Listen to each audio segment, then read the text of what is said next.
6th. Just as a quick breakdown, Cal is currently ranked number... Hello and welcome to the Gymnastics Network. I'm your host, Isaac Hammett. And this is Cannon Johnson.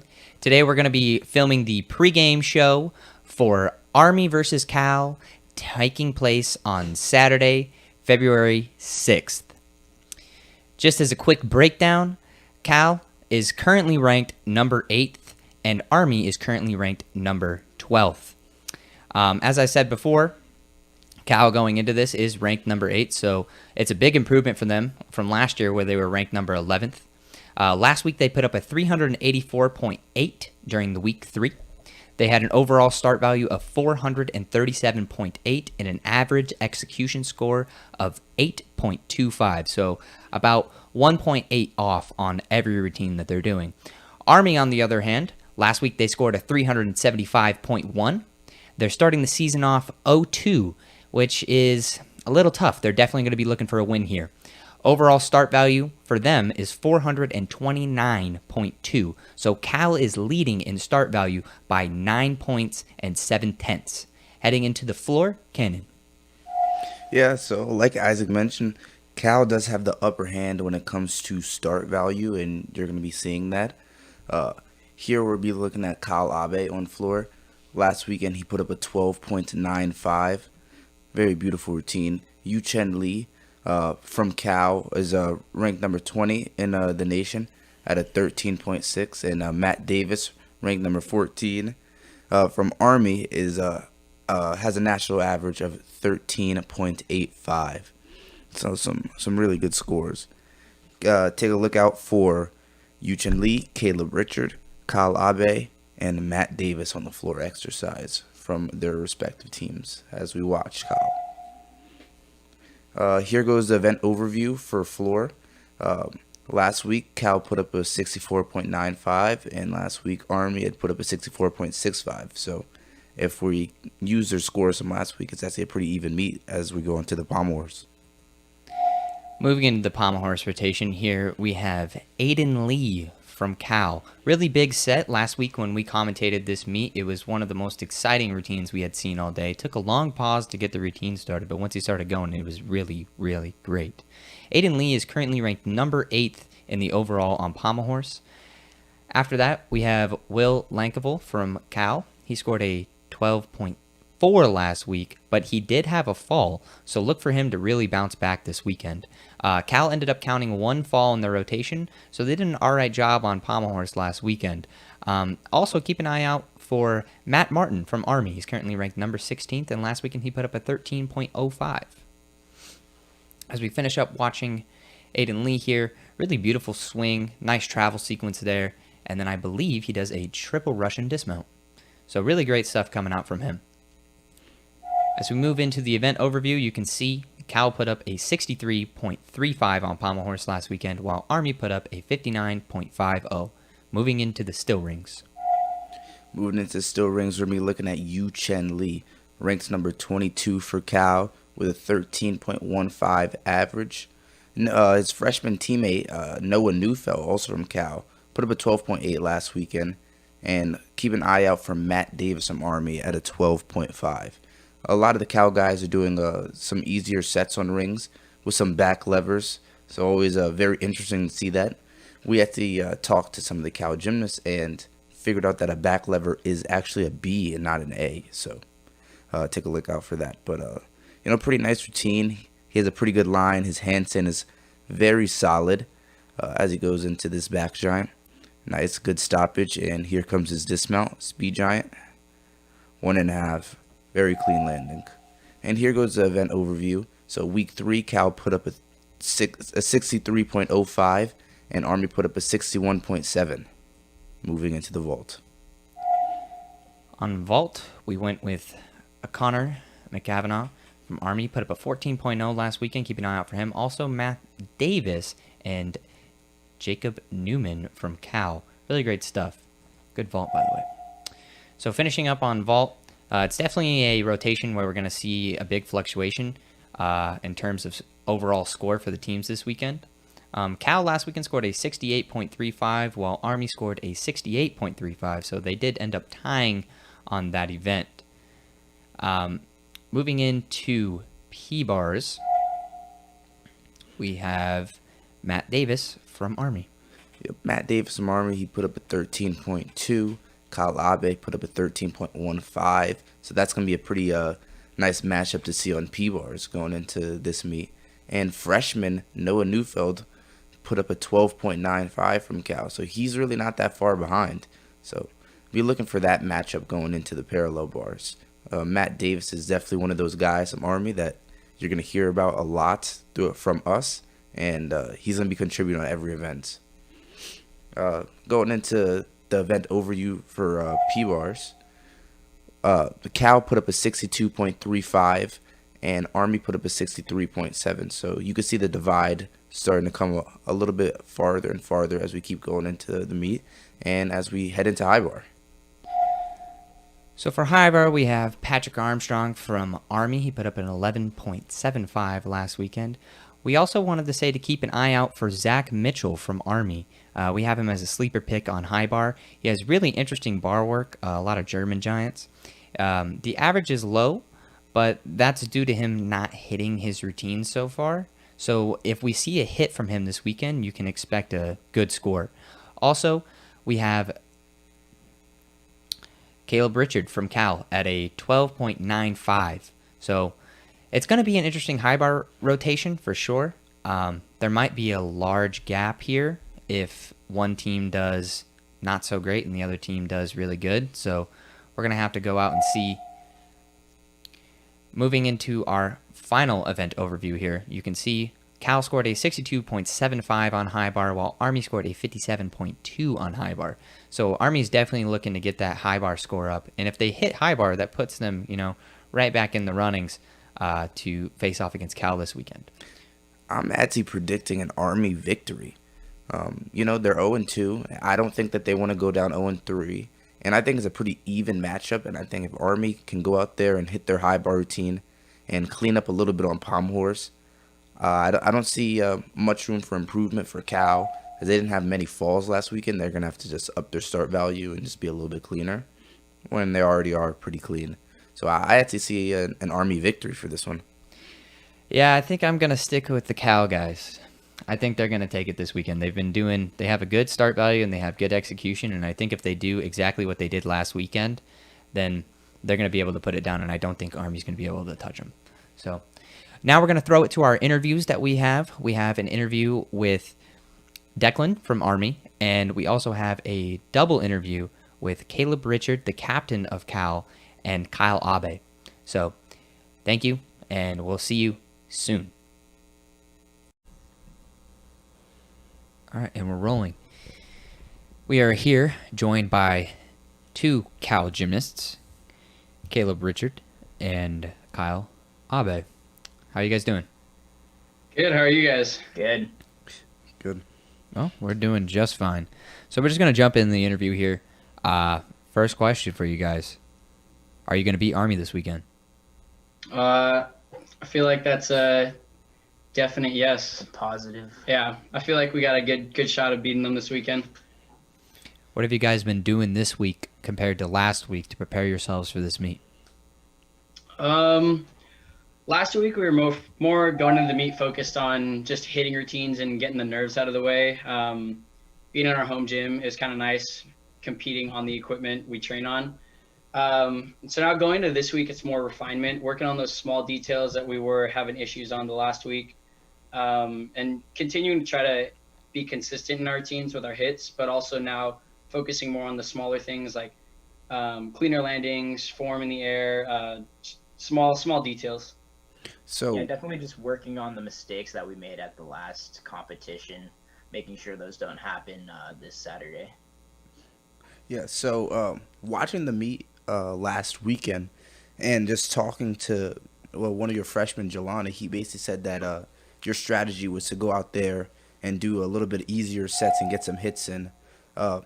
When can we expect to see some of that Cal difficulty getting thrown in, along with some more hit sets, or at least that same consistency? I definitely think like the first few weeks, our biggest concern is just staying consistent and going for execution over difficulty. And once we get more consistent with those easier sets, we'll start throwing in some upgrades.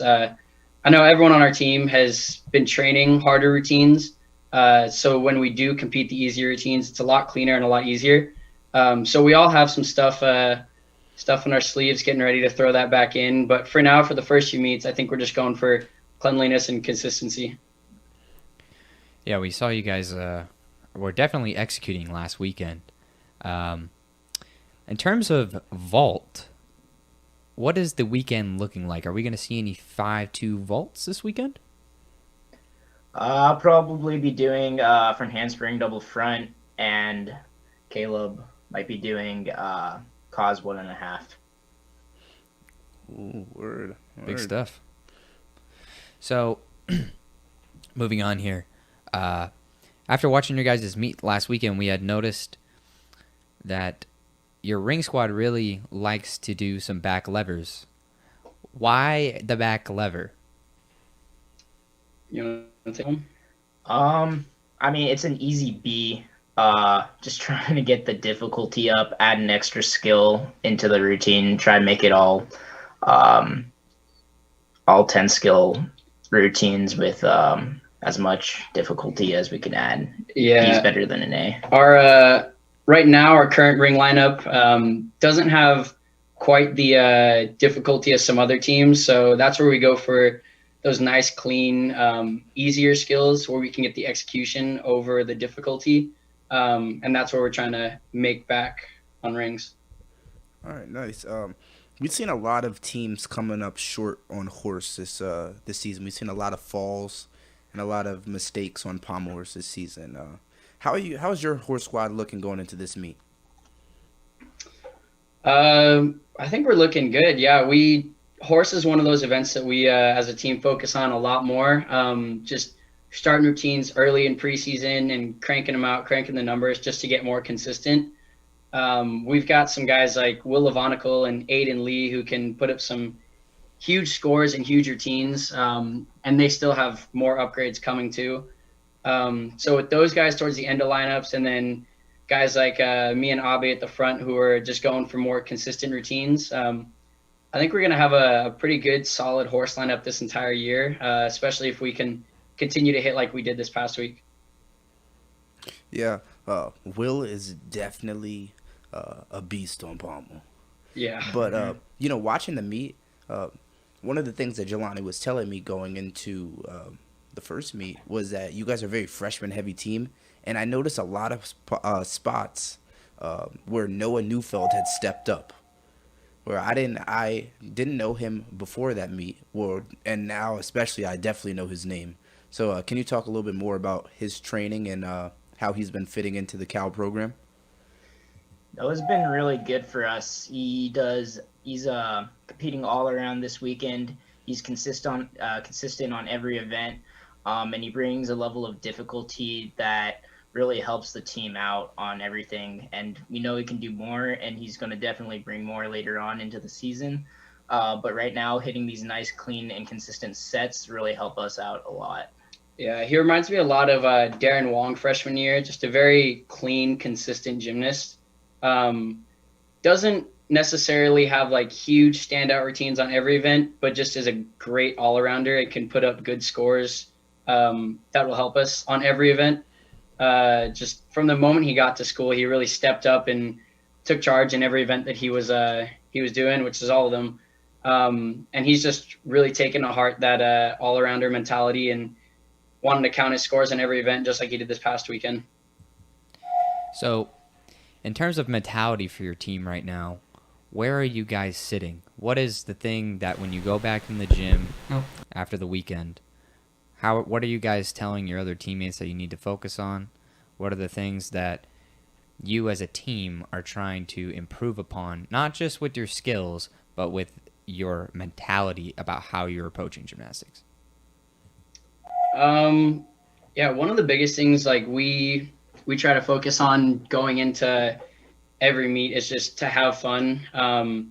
especially now that we're doing some of our competitions in our home gym, we want to try to keep it as much like practice as possible to minimize those nerves and just really try to keep it as fun as possible.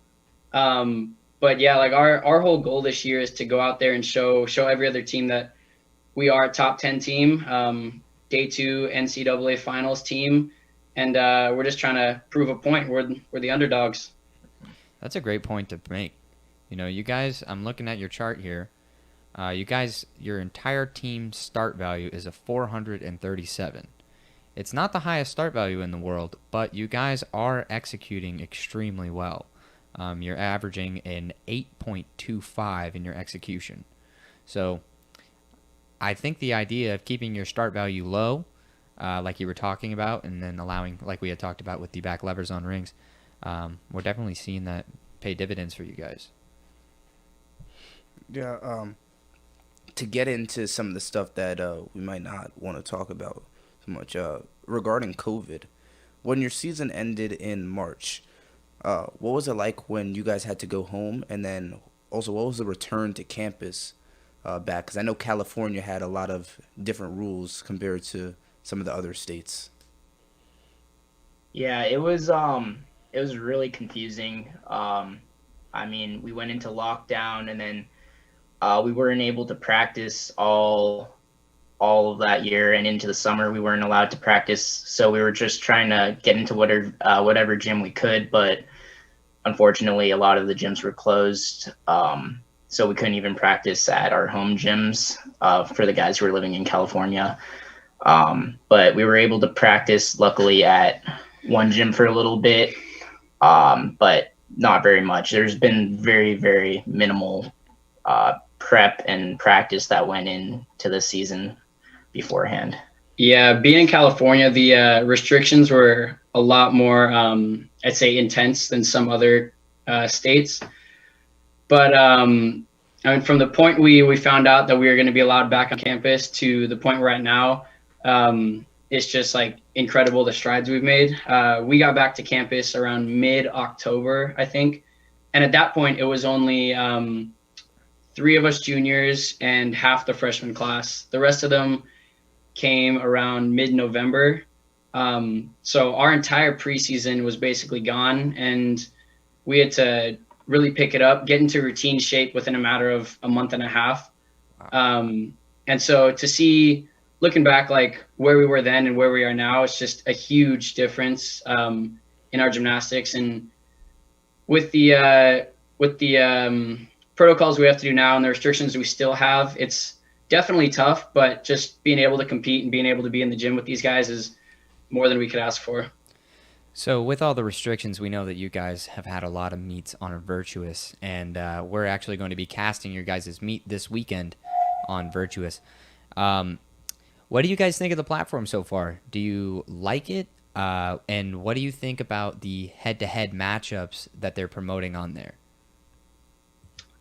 I like it. I like it a lot because I think it's a good way to really get like the word out about our team and get new visitors, new onlookers to find us and kind of spread the word about Cal Men's Gymnastics. I think our coach JT said that at the last competition we had over 700 viewers watching our meet, so that's a lot for us, and I think it's just a good way to really just spread awareness about men's gymnastics in general. Yeah, I agree. It's I like it. It's definitely different in the competition atmosphere. A lot more quiet in the gym, a lot less going on, but at the same time, it's easier to focus in on the routines that you're competing and just staying locked into your own team. And yeah, just having the ability to watch anywhere in the country, anywhere in the world, and having that fan base expand is great. All right, so my final question for you guys is going to be regarding the team as a whole. So you touched on how you like how the program is getting the word out for Cal, and I think the problem with Cal Gymnastics is that it is underrepresented in the NCAA. I feel like not enough coverage is done on Cal, on Army, on Navy, on a bunch of other schools around there. So if there's one thing that you want to say to a prospective JO gymnast that might be considering Cal, is there something that you want to like tell them or like get them into school? Something. Yeah, I mean, being at Cal, not only are you able to compete at the one of the highest levels in the U.S. as a male gymnast, but you're also able to get one of the highest educations in the country, being at the #1 public university. So just getting such a great education while also being at such a high level program. I mean, normally going into the season, we're not ranked to the highest, but I mean, just after the first week, we've bumped ourselves up, highest rank we've been in, I think, 5 years. And just showing that we are a team that can challenge top 10 teams. And we're not, I mean, like I said earlier, we're an underdog and we got a lot to fight for. Yeah, we've been seeing you guys put it down. You know, it was a really fun meet to watch last weekend. Really clean gymnastics coming out of you guys, which is always a joy to watch. Thank you. Yeah. So our final question here is, what is something that Cal Gymnastics is doing that no other teams are doing? What's going to separate you guys as your program, as Cal's men's gymnastics? That's a tough question. You got anything? I'm trying to think. It could be in regards to recruiting or training or anything. Even mentality or even the way you guys approach school. It could be anything. Yeah, I'd say one of the biggest things for sure, especially with the state of collegiate men's gymnastics right now, is just how we sustain ourselves as a team. In 2012, our team was cut, similar to Illinois, Minnesota, William & Mary. And with that, everyone kind of stepped in and helped bring us back, and we were able to reinstate the program a year later. And now we're, I'd say, one of the most secure teams in the country. We raise enough money to fund ourselves for the entire season, entire year. We've been doing that since 2013. And so just having that to fall back on, and knowing that the university knows that too, I'd say is a pretty cool thing to look at. But yeah, I'd say just as a whole, our team is very young, very ambitious, and ready to take on the year. We got a young team, and not losing anyone next year is going to be a big benefit to us. And yeah, I think we're hungry. We're the underdogs, and we're ready to fight for a spot in day 2. Well, we're really excited to watch you guys this weekend. Go Cal. Thank you. Go Thank Bears. Yep. See you guys. All right, see ya. If there's anything that you want to say about your team in regards to like who's doing well or who you expect to do well or who you expect to have an improvement on, you can go ahead and say that now.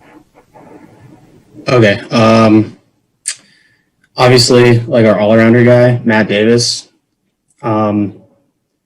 It was tough for him at the last meet just because there was a lot of pressure on him because both him and I and another teammate of ours, Zach Mitchell, we just got out of quarantine like just over a week before that meet. So it was tough coming back just because like we didn't get the confidence from doing like reps. But he looked good even with just coming back last week, and he's been training hard this week. So he's going to be definitely one to watch and just expect improvement out of come Saturday. Who else? Miguel Aquino. He's a sophomore on our team. He did his for handspring double front on vault last week, and it was pretty good. He fell on high bar, but like he's been training hard this week too. I think he's going to do better. I think those are like the two for sure that I'd say to watch out for on our team. Okay. In terms of like mentality,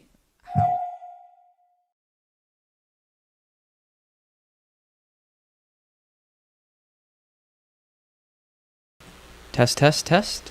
Hello, and welcome to the Gymnastics Network. We're just finishing up some last second things right here, just so we can make sure that we have everything on screen for you guys so that you're able to see.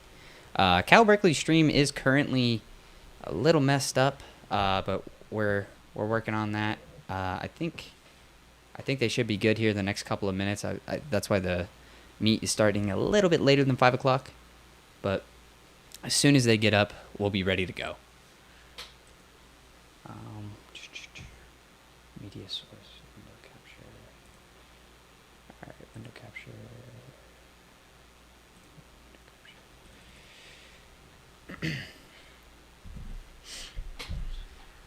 Oh, Is it back up? yep. I think Cal, the first guy, is going to go. It says judge and athlete ready. Okay, should be good here in a second. That's the wrong zoom. Ow. There's a zoom. Where's the zoom? Oh, Colin's going. Hold on. Alright, we're just gonna have to fix his stuff later. Alright, let's pull this up. Oh, that's the same thing. God. 1 second, we're just having some little bit of a technical issue here, but we'll be ready to roll in a second. Why don't we take our time to introduce our guest? Why don't you come out and introduce yourself for us, man? Hello, everyone. I'm Elliot Herman, a former Army gymnast. I graduated in 2019. Pretty pumped to comment on the new team. I don't know most of them, honestly, and I've been doing a poor job of maintaining my alumni responsibility of watching the team. So I've been pretty out of the loop, but I'm excited to, get back in the loop right now. Well, we're excited to have you, man. Thanks for being here. Of course. Yeah, we are just waiting. I think Cal's still having some problems, so when everything gets done, we're going to be ready. Yeah, it looks like Cal's stream is just a little messed up. I don't know why our Zoom here is not loading his photo, but Those 8 viewers. I don't think we can do anything about that. Those 8 viewers. Is that everybody? Or is that just one stream? I don't know. Also, I see you have YouTube and then multi-stream. Is that just both chats then? Yeah. All right. Looks like we're just waiting on the first Army guy here to get ready to go. Cal already went. I just updated to waiting for score, but I don't think. Yeah, their stream is just down. Cal's stream is just down, so in the meantime, we're just kind of waiting right now.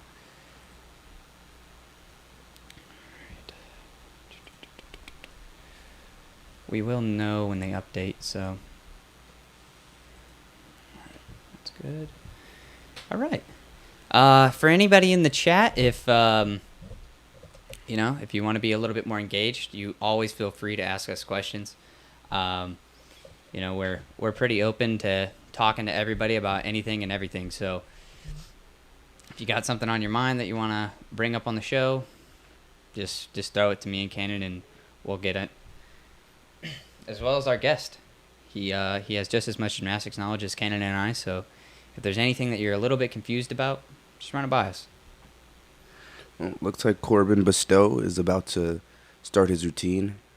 Yep, he just started saluting to the judge. So looks like Colin Cunnane got 11.2 with a 14.8 execution, just to keep you updated on that.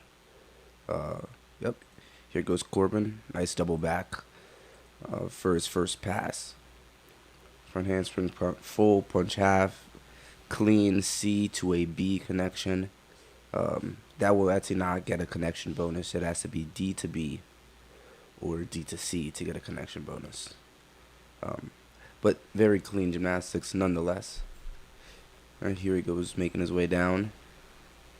Back double full down the side. That is a very common floor pass. You're going to see it a lot today, I'm sure. There's one more connection pass, and it looks like he's going to step into the corner. And then I believe this should be a double full, and then he's probably going to throw a dismount here. Single full. All right. Here goes the arm swing. Arm swing and ready to go. Back 2.5. Yeah. A lot of the Army guys were doing that And a lot of the Cal guys were doing those dismounts as well, so that's going to be fun to see, a battle of those dismounts.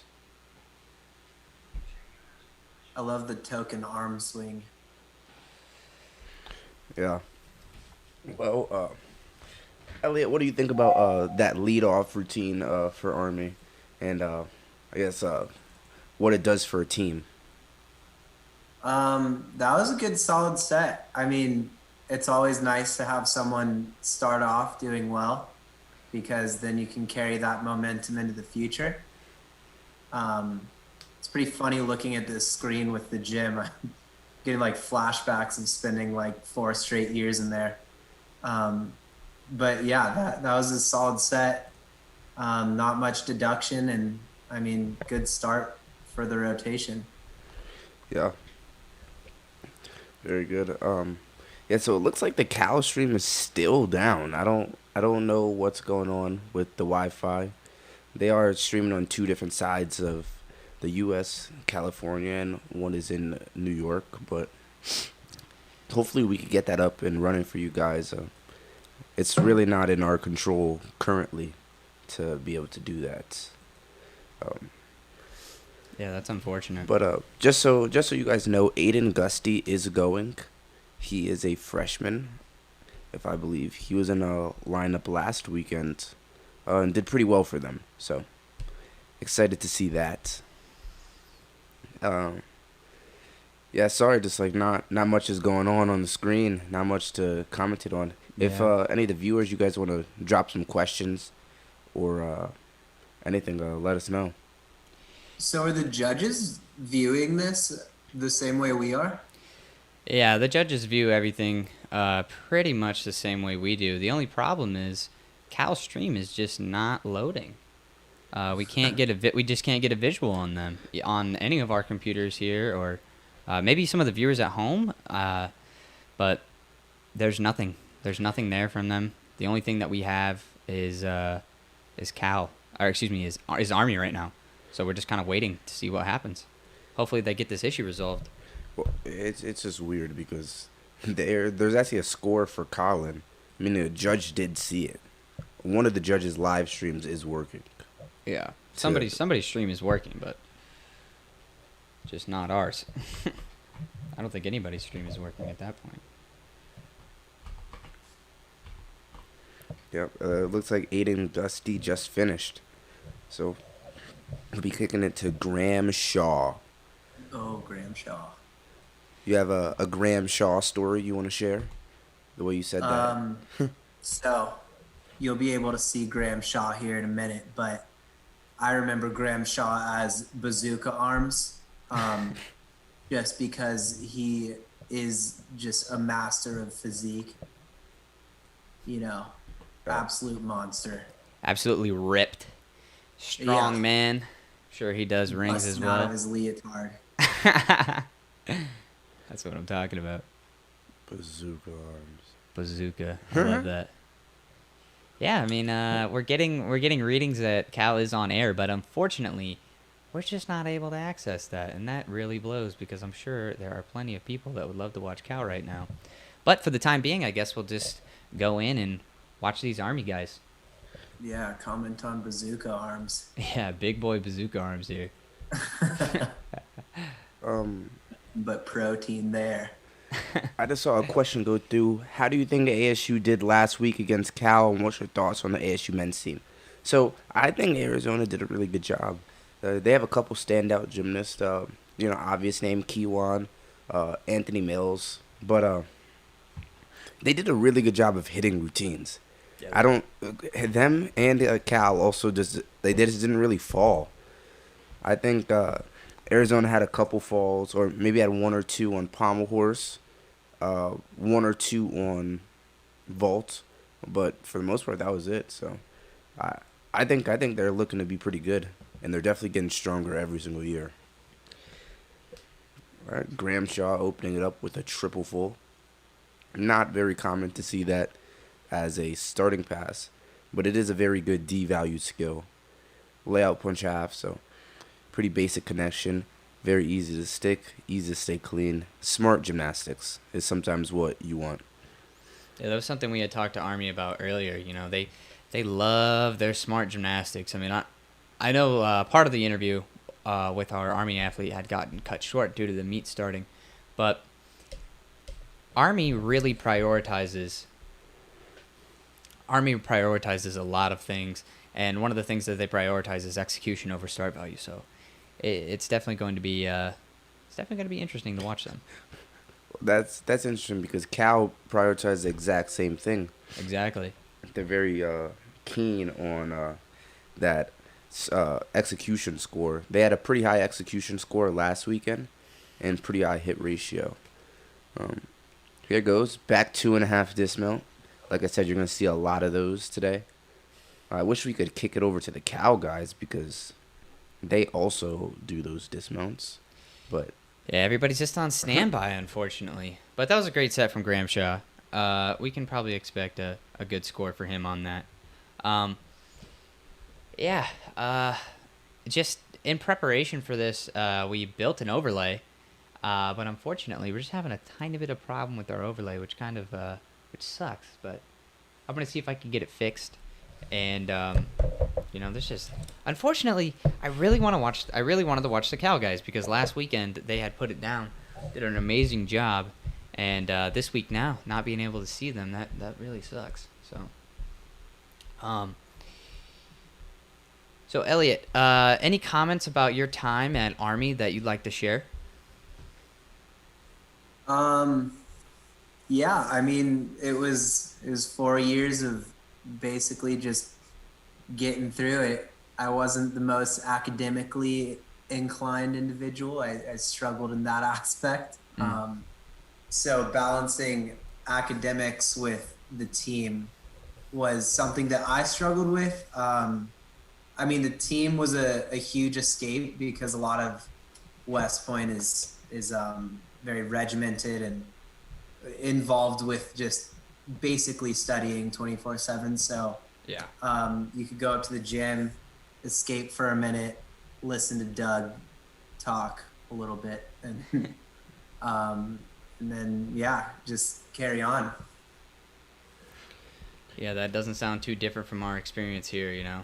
When you're a student athlete, you're just working all the time. There's never really a break for you. 1 second you're in the Right. gym, the next second you're hitting the books.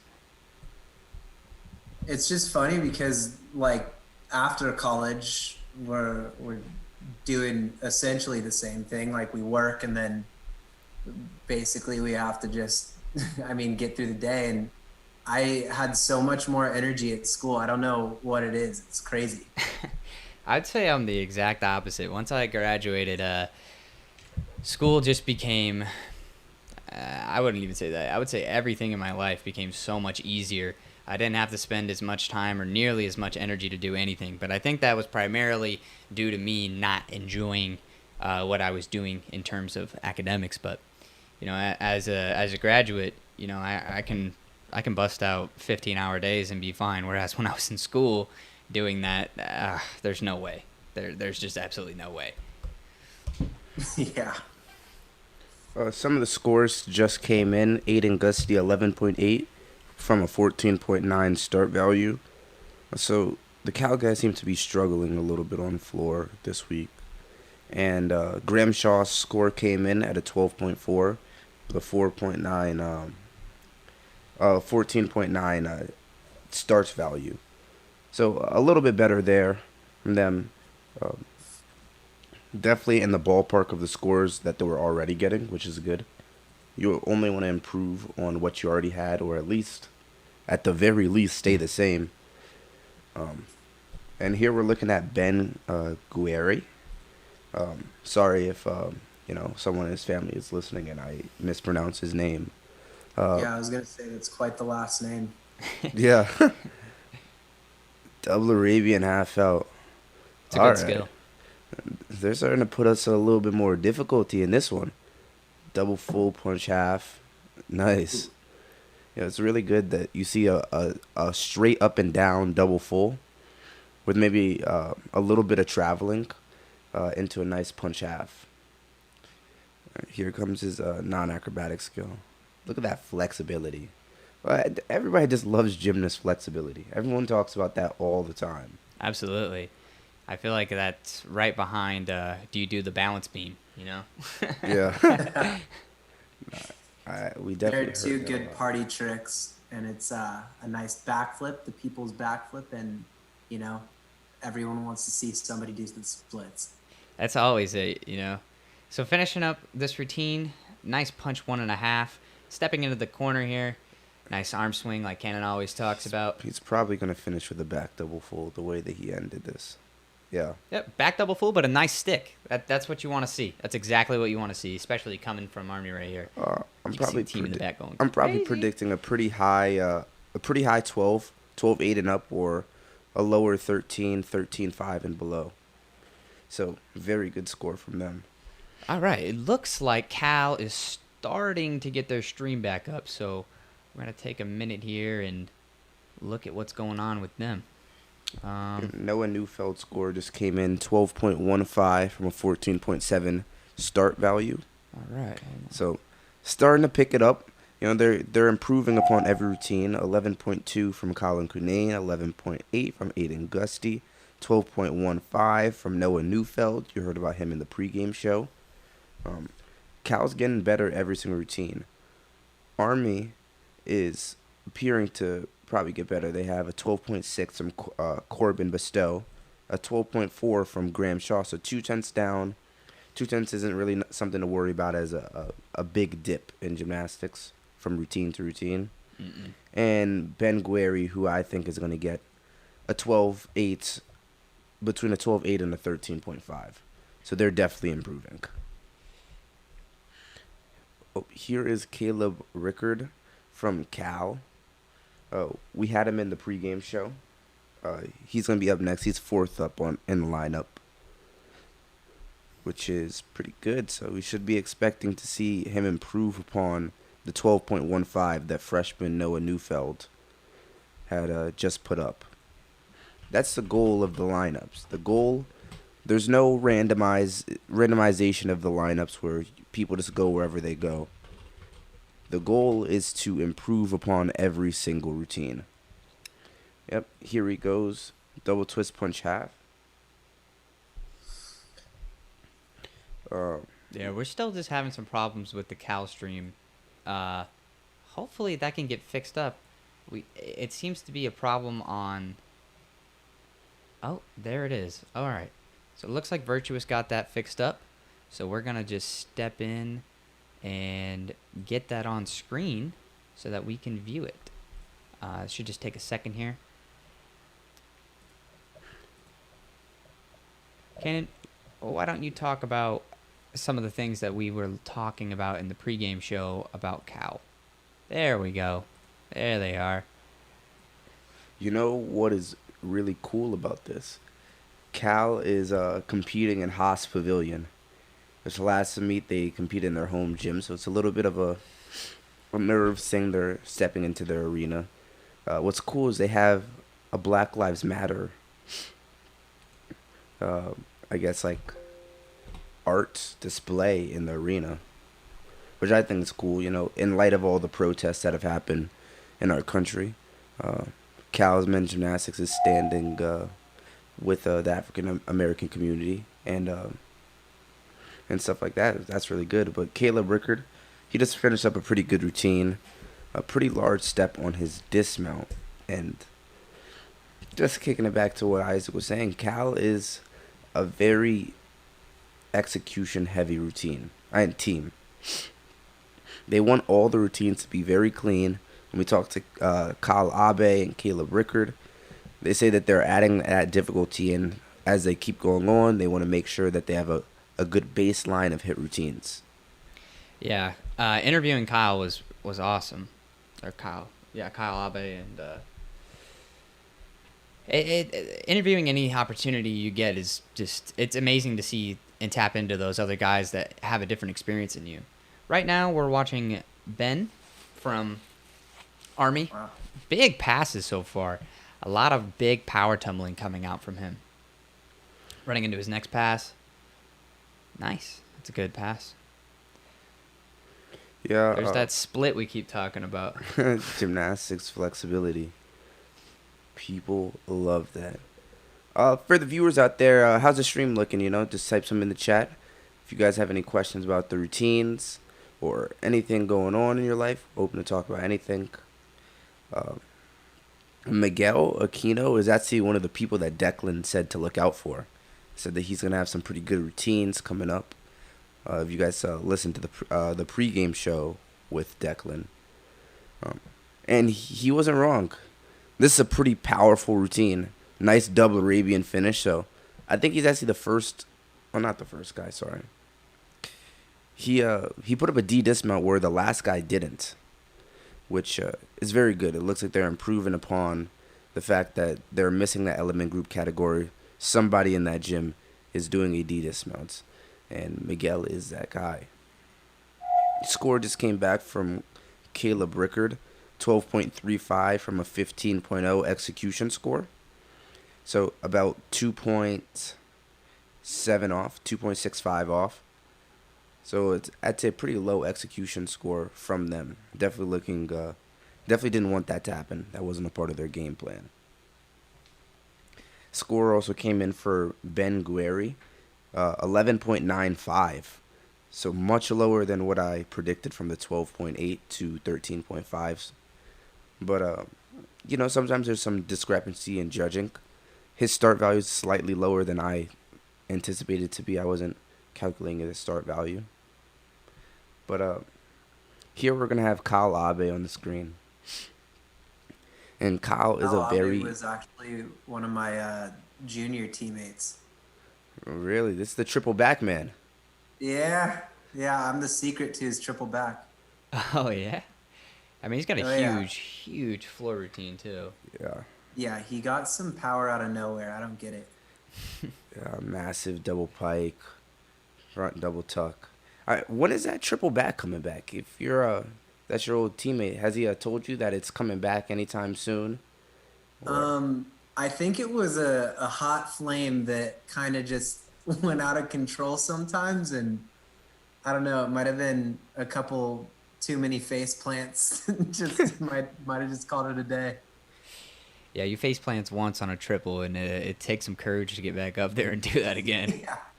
You got a lot of momentum going straight to your nose. Exactly. You face plant on anything, it's a lot to come back. Gymnastics is a extremely mental sport. I remember when I was training, I did a double laid out into the pit, and the next day I thought I could put it on a hard mat.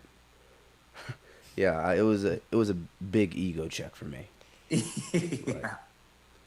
2.5. Nice. Yeah. If you guys got any questions, just throw them in the chat, and we can talk about it all you need. Yeah. But that was a pretty good routine coming from Kyle Abe. Yeah, Kyle did a great job interviewing as well. We'd love to have him back on in the next week. If you don't know, the Gymnastics Network does do pregame and postgame shows every week for every team. We will have a postgame show. Last week, our postgame shows came out a little bit later just due to the nature of filming a whole postgame show. But for this week, we will have a postgame show out for all the meets that took place this weekend that comes out on Monday. So the other thing is, too, we've noticed that some of our things have been kind of long. So we're trying to get them down about to like 10 minutes. That's about our goal. Right here, I believe this next guy up, my event score should be working. But the problem, we're just having a couple of problems with it. I believe this is Ben Guerri. Mitchell McHugh. Oh, this is Mitchell. Triple full to start. Pretty nice. What's really interesting about gymnastics I love watching is how a gymnast can step into the corner. So for the viewers at home, there's actually no requirement for how a gymnast can transition from a pass to another pass. It's all just off of what they think looks good. So you have to see a lot of some of the international guys do some flips and some twirls. A lot of guys in the NCAA choose to do just standard leg kicks and sweeps into the corner like that. But I always think it's interesting whenever I see somebody do something a little bit different. as a gymnast, I did the same things. Try to stand out in any type of way. Mitch McHugh, he's actually rocking this floor routine. I'm just sliding it back. He has some really clean landings, some pretty big passes. A lot of them are connections, so they don't actually look as big as some of Miguel's.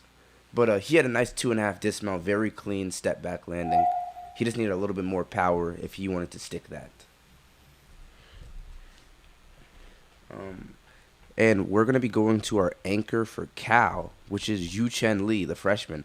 We talked about him a lot during the pregame show. Definitely one of their stars on that team. He is a freshman. If you believe he is anchoring the team. Kyle Abe's score also came back from a 15.0. He scored at 12.75. So pretty nice for Cal. That's their highest score so far. Hopefully Yu Chen Lee can shake that up a little bit. Maybe put up a 13. Here goes first question. You got Army, Navy, or Air Force winning next weekend? I'm gonna take Navy. That's a bad answer. You're gonna take Navy. Really? What you mean take Navy? Navy sucks. We got an Army guy on the call, and you're gonna take Navy? Come on, man. Well, a Navy guy just entered the chat, and I mean, I think Air Force is going to give Navy a run for their money, but I think Navy's program has been consistently producing pretty good scores for the past 4 or 5 years. They've had some good success in their program, and Air Force is just getting there. I don't think they're going to be able to take them this year. But Yu Chen Lee is killing his routine. I don't know if you guys saw that in the background, but that was a stuck triple full midway through the routine. You know, really nice gymnastics. I mean, you can see why he's the anchor as he's finishing up. Here he goes. Dismount. Back 2.5. I can't tell if that was a stick or if he moved his feet a little bit, but either way, that was definitely worthy of the anchor spot for Cal and worthy of a pretty big score for them. That should definitely crack 13s. There should be no reason why that doesn't hit a 13. Which Cal freshman impressed you the most so far? So in all honesty, it's probably going to be Noah Neufeld. I did not know his name going into the pregame shows and doing the research, and he surprised me a lot. Also, Yu Chen Lee, if I'm not mistaken, he is a freshman. That guy is pretty nice. Yu Chen Lee is very talented. Hard worker, too. Yeah. Great guy. Here we go. I'm just checking this up. So, if you see me moving around a lot, trying to get stuff set up, we had live scoring set up, but unfortunately, unfortunately, it's just not all the way finished yet. So, I will be here for the next event, but Kenneth's doing a great job, and also our guest is awesome as well. So, we just watched this last routine. All right. Well, Matt Davis started off with a double Arabian and actually ran out of bounds. So he is going to be a little bit penalized for that. He's going to have a neutral deduction of 3/10 for having both his feet step out. And he's going to have every single step that he took, which is 3/10. So he should definitely try to stay clean for the rest of this routine to keep a pretty big score. Yep, Yu Chen is a junior. All right, well, good to know. I know. Yu Chen Lee's a junior? I guess so.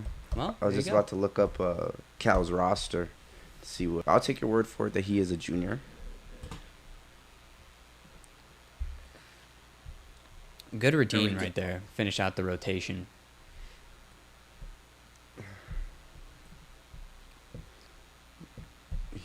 got too much power for his own good. Yeah, massive double Arabian just ran out.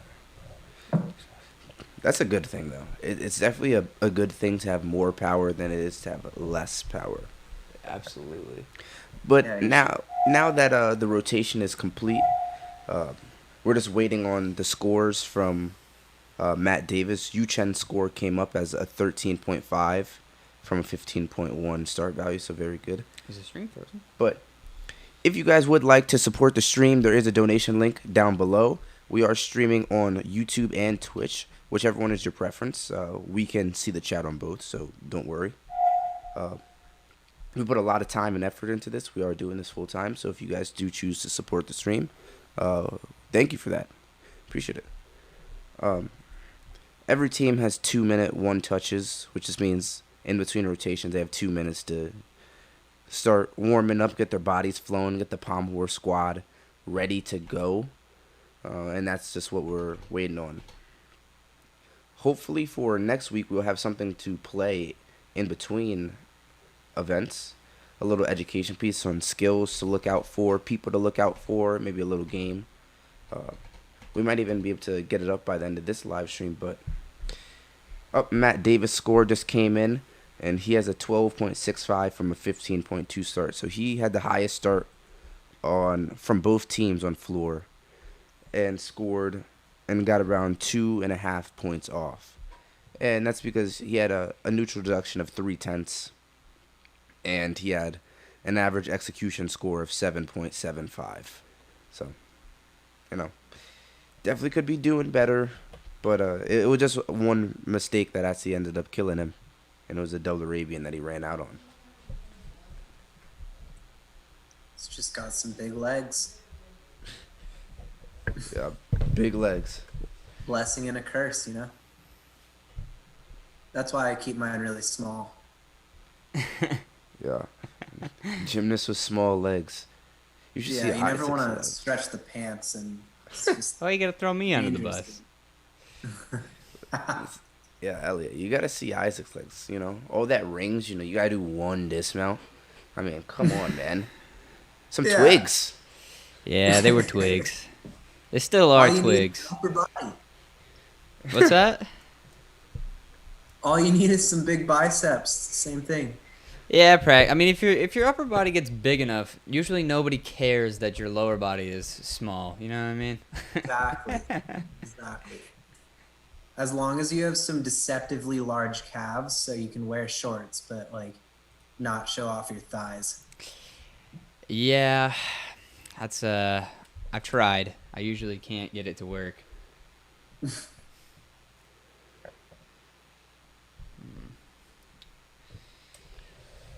Well, yeah, guys are just warming up right now, I believe.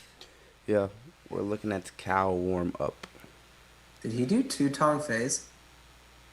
I believe, was that a routine? Oh, I thought he was warming up. I don't know if he knows. I believe he's still warming up. The way he's standing there makes me think that he's warming up. Yeah. Guys, usually you can see guys standing there waiting for the judge to salute. It does say that Yo, why do you getting do ready. a dismount if... maybe he was awaiting the Vertius coat. You know what it might have been? There is a Vertius representative on site that will tell you if your skill counted for credit. So I believe they didn't give him dismount credit, so they had him repeat the skill. Yep, that was Colin Cunane of Cal, a freshman up. So they didn't give him dismount credit, and they could not give dismount credit for a whole slew of reasons. They could give you credit for... they could not give you credit because you had too much strength. You could have fallen on the wrong side. You can fall off.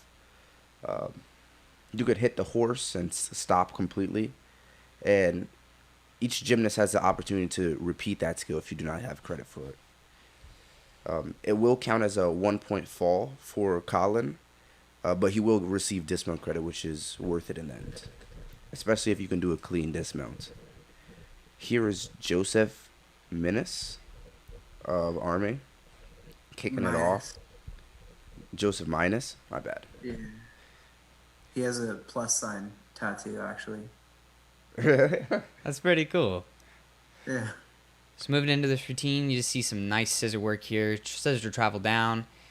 It's going to scissor travel back into the middle. Picking up a little bit of a form break there. Really needs to clean that up. Nice tongue fei. Fighting to stay on the horse here. And then we're going to see a press up the handstand with a nice E dismount. So good, small mess up there in the middle of the routine, but he ended up picking it up at the end, and that's all that matters. You put it down at the end. It's better than falling off the horse every time.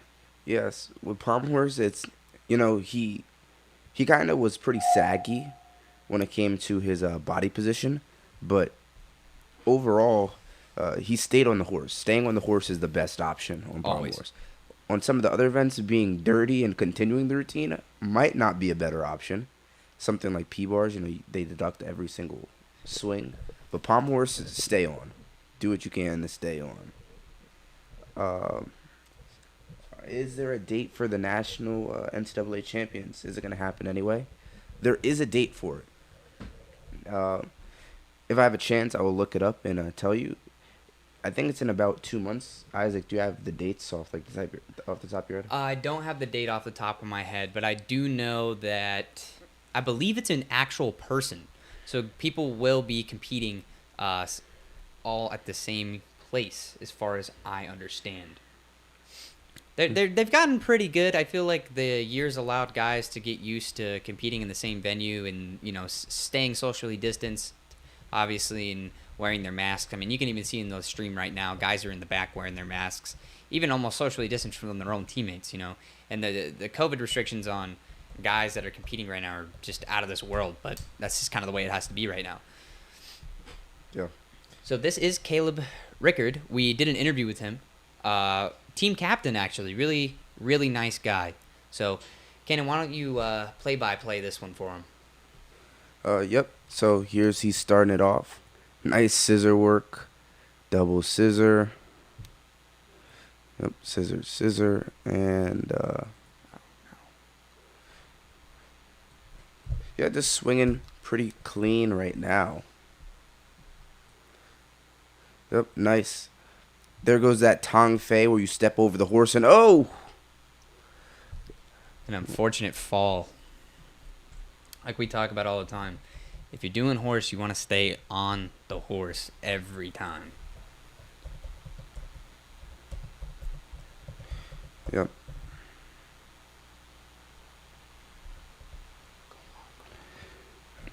Yeah, so I'm hearing in the chat that the Twitch stream is having a little bit of difficulties. Hopefully we can get that up and running soon, and if not, we'll definitely have it up and running next week. Yeah, see, we're streaming 2 platforms simultaneously, so unfortunately it does get a little bit wonky. This is our first time double streaming, but if the Twitch is not working for you, the YouTube is, so feel more than free to stay over at the YouTube.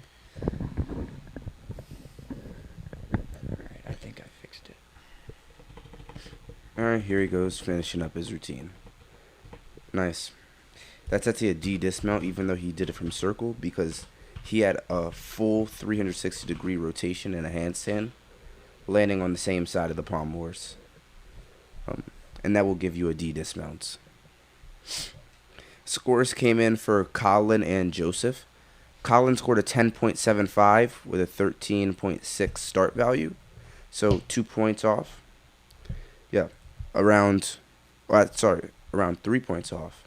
And Joseph minus. Should call him Joseph plus, because he scored an 11.65 with a 14.2 start value. That's really good.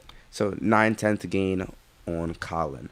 I kind of like this head-to-head matchup in the lineups. And here goes Graham Shaw, bazooka arms. Bazooka arms. Bazooka. He just rocked that D flop into a woo. Nice triple Russian. That's a very good sequence. That is D, E, D. So 4/10, 5/10, 4/10 for that sequence. He just did a simple leg cut back to get to circles. That actually doesn't count as a skill unless needed. And oh my God, He fell off at the end. It looked like his arms got tired. Don't tell me the bazooka got tired. Oh, the Zooks. Oh my god. Come on. Start calling him Colt 45 arms. You got the little boys. This is ridiculous. Yeah, he's only 50 cal right now. What's he doing? Here he goes. I believe he will do a triple Russian dismount. Yeah. Oh, nice. Nice extension getting up there. So for a triple Russian dismount, the goal of the dismount is to keep your legs together and not have any rhythm deductions.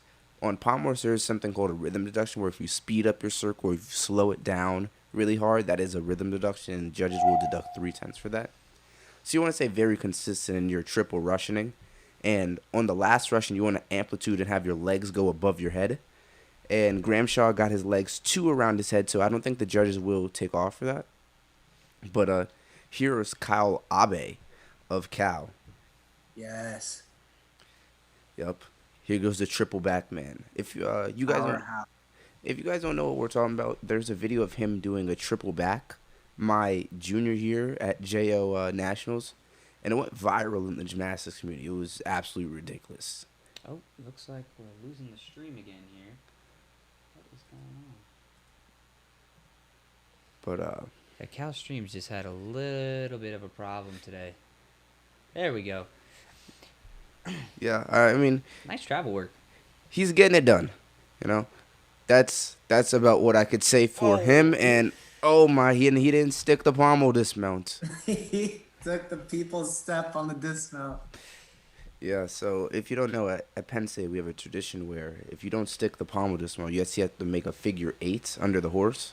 I know I've had to make a ton. Everybody in that gym has had to make a ton. Yeah, me, whenever I'm in the gym and they're like, Isaac, get over there. Start doing your stuff. I'm like, I would love to go over there and participate in your guys' little game, but it's a lot harder to stick a ring dismount than it is a pommel horse dismount, so. Yeah, I was blessed with the arm length short enough to not do pommel horse. Yeah, me too, man. Me too. I feel you right there. All right, so Super happy about that. I don't know why. Yeah, pommel horse is definitely a better event for a longer gymnast. That's why you see a lot of pommel horse specialists be very tall and lanky. Mac Lasker,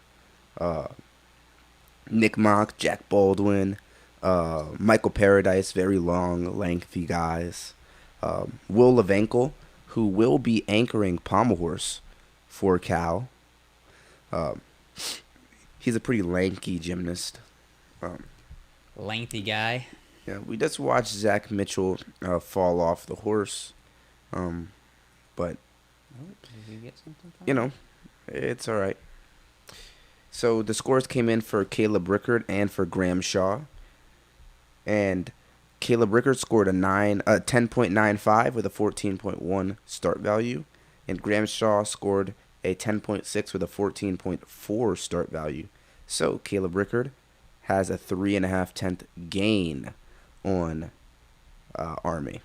He created 3.5 gain on Army. All right, good for them. It is a really close meet, So that overlay you keep seeing me pop up, their scores are supposed to pop up on there, but they're not. So we're just gonna scrap it, and I'm just gonna start commentating with Cannon because, this is a show and this is what it's for. So coming in for this dismount, nice dismount there, good landing. You're gonna see a lot of good landings from Army, especially going into our next event, which I believe is rings. Yeah, they have a couple more routines to go. They have Noah Just a couple? Neufeld. Just a couple. Yeah, so here goes freshman Noah Neufeld. This should be interesting to watch. As somebody asked a question about it earlier, who is a freshman that you are most surprised by? And this is Noah. And yeah, I chose Noah. He has very good lines. He swings pretty confidently. You could see him. He's keeping a pretty nice rhythm. His circle isn't changing much. It's not going faster, not going slower. His body position is staying relatively the same, and most importantly, he is staying on the horse. So, Nice job. yep, very, very nice from Noah. He just looked like he slipped over there on the chalk box. As he's looking for a score, here comes Matt Davis of Army. Scores just came in for Kyle and Zach Mitchell. Kyle Labe scored an 11.9 with a 14.8 start value, and Zach Mitchell scored a 10.7 with a 14.0 start value. So Cal once again 1.2 gain on Army right there. I'm gonna manually put the scores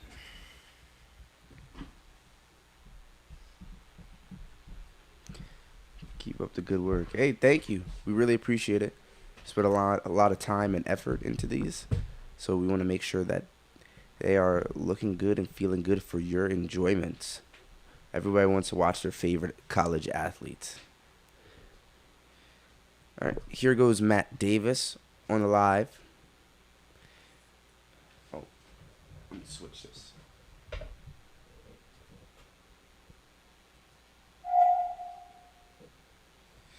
Sorry about that. All right, here he goes. B scissor. Cut, cut. That's just a side travel. And he's swinging pretty good. You could actually see something I want to point out is that leg gap, where his legs are slightly bowed. It's not that he's opening his legs, it's that he has a slight bow in his legs, which makes it look like his legs are constantly staying open, which isn't actually the case. So don't worry about that. They actually say in gymnastics it's better to have no gap, no thigh gap, no anything, because it makes it look as if your legs are always together when they might be just a little bit spread out. And bowed leg people have a little bit of a disadvantage. Personally, I was a little bit bowed legged. Yeah, I'm bow-legged as well. Not that bad. Definitely how about you? bow-legged. All right, yeah. It definitely looks better when somebody has the full legs. But here's Aiden Lee. He's rocking it out. A little bit close to the Pommels coming out of that D flop. Oh, big leg split. It's all right. Here he goes. Nice D Russian. Yeah, he just looks a little bit tired.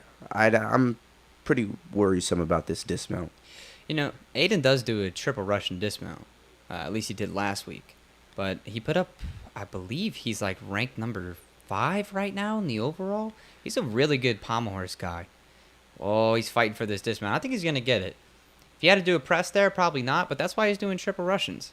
Cal, you gotta stick your pommel dismounts, guys.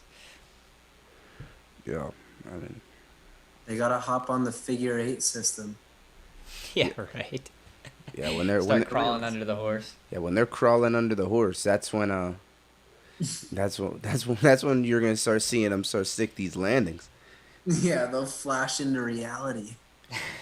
Scores just came through for Noah Neufeld and Matt Davis. 13.1 for Noah Neufeld.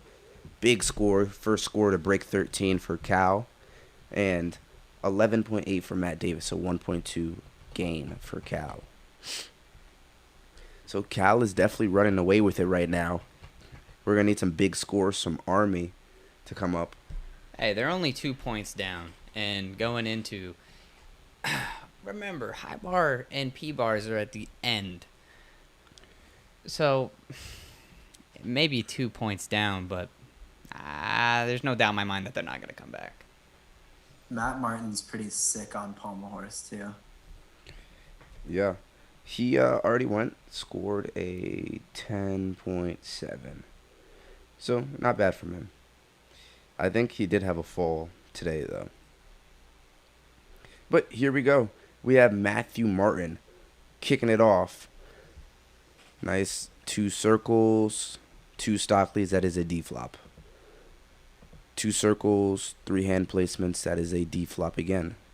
So there's two types of flops that anybody can do. They can do a Russian flop, which is where you see them spin around the pommel horse with multiple hand placements.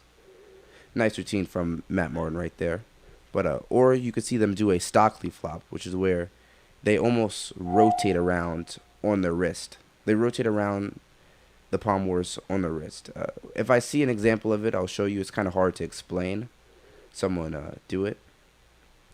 But here comes a Cal routine. This is Will Levankel. So this is a sophomore. He got there last year and was an absolute monster on pommel horse. An insane set. So here he goes. Nice scissor. Into a big zone. Nice. That's an E value skill, so 5/10. That's a Russian flop. So that was the one where I talked about them spinning. And that is a Stockley flop. That's where almost they rotate on the wrist. Nice D Magyar. Here comes a D Savato. Nice. Into a fast dismount. Nice press. There he goes. So he might be able to take that 13.1 crown over Noah Neufeld. You think so? Yeah. That's a clean set for sure. Scores just came in for Aiden Lee and Matt Martin. 15.3 start for Aiden Lee, so massive start, 12.25. He had some. Hold up, look at this. This major guy's doing floor push-ups breaks. before his pommel horse routine. Connor Kavanaugh, that's a freshman. Is that He's a kinda- is that an army tradition to do push-ups before a pommel horse set? It might be a new one. Gotta get back in the I loop, sure man. didn't do any of that. Alright. He's just trying to look good for the camera. That's what I think. Trying to just flex on him. Be like, I don't Yeah. need these arms. I'm ready to go, man. Put me up on this horse. Yeah. He didn't know the camera was on. He was just trying to get a pump in. Exactly. He's probably getting ready for rings here. Yeah. Yeah. Here he goes kicking it off, though. That's a big boy. That's a big freshman. Hope to see some Yeah, big he stuff is from him. big. Nice scissor work. Nice circle pickup. Travel. That's a Stockley. And I think that's a Woo, right? Half Roth. Hathroff. Yeah. Yeah, well, he has a lot of varying body position. It was a pretty clean and smart routine.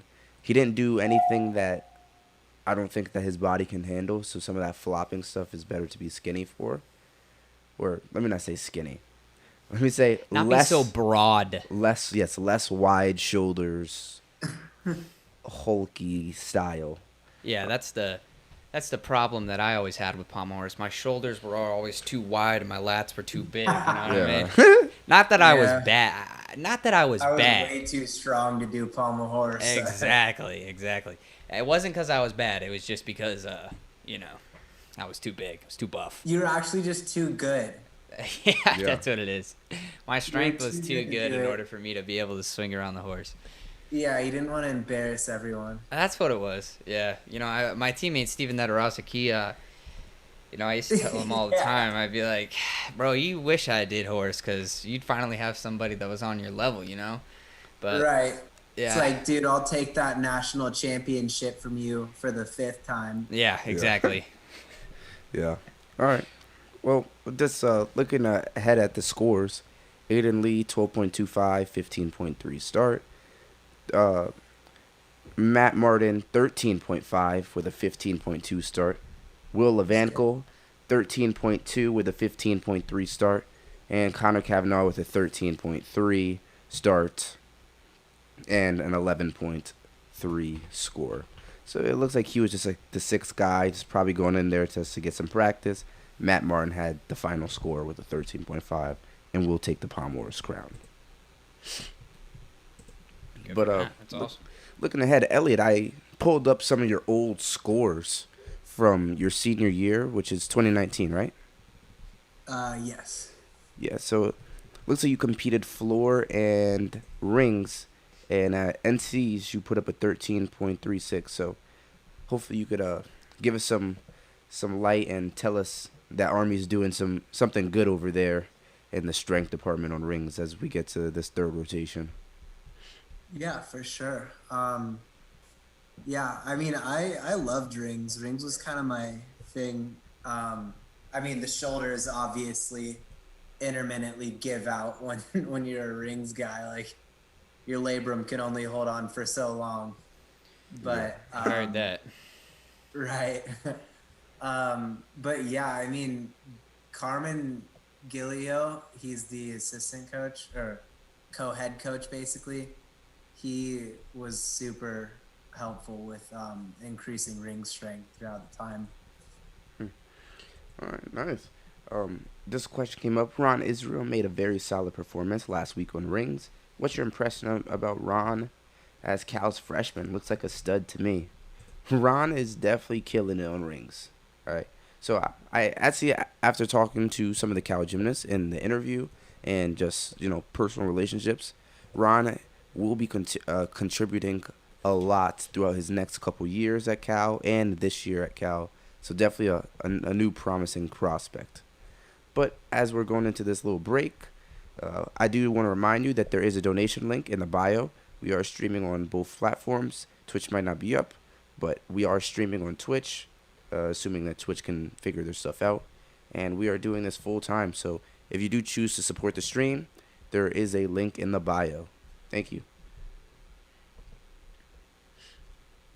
All right. It looks like the first guy for Cal is coming up right now, and that is Ron Israel. There we go. That's your boy. Speak of the devil, he shall appear. I can't wait to watch these back levers. When we watched it last week, it was shocking, but now that I know what to expect, I'm even more excited. Yeah. Just because it's so different. I mean, I've never seen anybody in the NCAA do back levers, at least not at a meet. So, but it makes sense. It's a smart move. It's a B skill that allows you to pick up a lot of start value while keeping all of your execution, right? You pick up 2/10, and you're not going to get deducted on a back lever. If you're getting deducted on a back lever... Whoa, man. We'll find out if someone's going to get deducted. Nobody's going to get deducted on a back lever. I know that for a fact. All right, well, I'm going to be judging all back levers from that point, just because I want to prove to Isaac that any skill in gymnastics You can could be judge deducted. 10,000 back levers, and I think there would probably be one. All right. Stepping into it here, we're going to see a nice cast back uprise cross. It's a C. It's a great skill. Ooh, nice little head look up. There's that back lever. Did you see any deduction on that, Cannon? I'm not taking anything on that. Yeah, I one. knew you weren't taking nothing on that. In He could have locate, held it a little longer. maybe. Yeah, a little bit. I thought it was a pretty good hold. It was a great position, though. It was. Yeah, it was an excellent position. Two nice giants there. And then we should see a Yam into a in-locate, into another Yamawaki, into a back uprise L, and then we'll probably see a press handstand into a dismount. That's usually how rings goes. Yams, giants, 2 strength skills or 3, and then a dismount. So there's that tucked half in, half out. A little low on the chest. You don't want to land with your chest down. You want to land with your chest up. That's actually a deduction. That's about 3/10 for chest down. So moving over into Army now, which is right here. Exciting times for these Army guys, man. I think this is their third meet. They're 0-2 right now. And I'm sure the mentality going into rings right now, especially, being behind, they're going to just come out here and do the best gymnastics they can do. I remember when we would be behind and we get to rings, I remember just sweating. Sweat mode activated. Yeah. But hopefully Army, I'm sure Army's got the same mentality. These guys are yoked. Not only do they do gymnastics, but I've heard they also do some extra training with boot camps. But, Aiden, you could touch on that, bro. Yeah. I mean, so after you graduate, you're in the Army. So I'm actually stuck in the middle of Missouri right now because I'm stationed there. and it's just this huge change. It changes from training for gymnastics to just like you're doing like ranges where you're firing weapons and stuff, and you're like leading soldiers. It's very interesting. That is not That's insane. that. Yeah, I was gonna say that's not gymnastics for by any means. Yeah, That's a whole nother yeah, world, it sure man. isn't.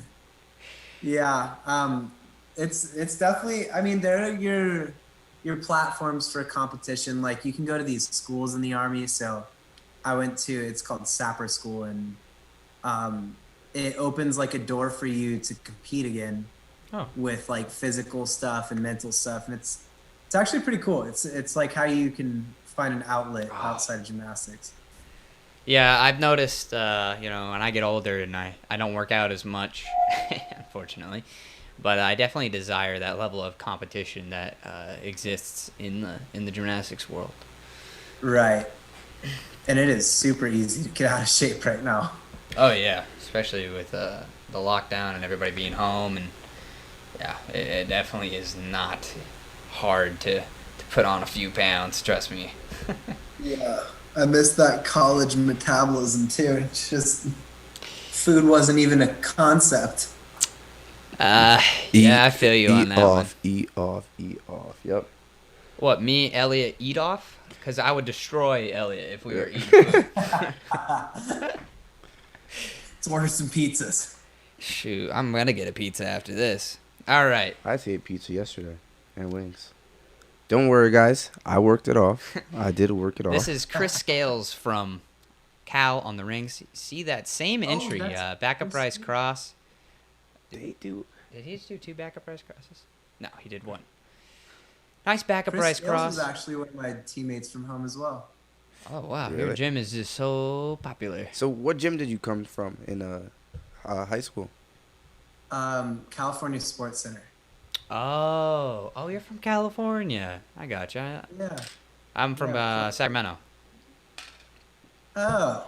Yep, I'm from What, Elevate. what gym did you go to? It was called Byers, but it's called Elevate now. Oh, you went to Byron? So you know Christian? Yeah, I know Christian. I know Daryl. Daryl, my boy. So, That's so funny. so Elliot, I have a question. So, as we're finishing up Gotta get up to that this handstand routine, nice front full dismount. What got you to go to the army? It's something that you could say to the viewers that we have on stream to help some of these JO kids make an educated decision on what school they would go to, and maybe a little biased one about army. Yeah, for sure. So I mean, I was recruited to other, non-military schools. Like, I was pretty heavily recruited to Illinois for a little bit, and then Nebraska, and I actually did a recruiting trip to Penn State as well. We are. And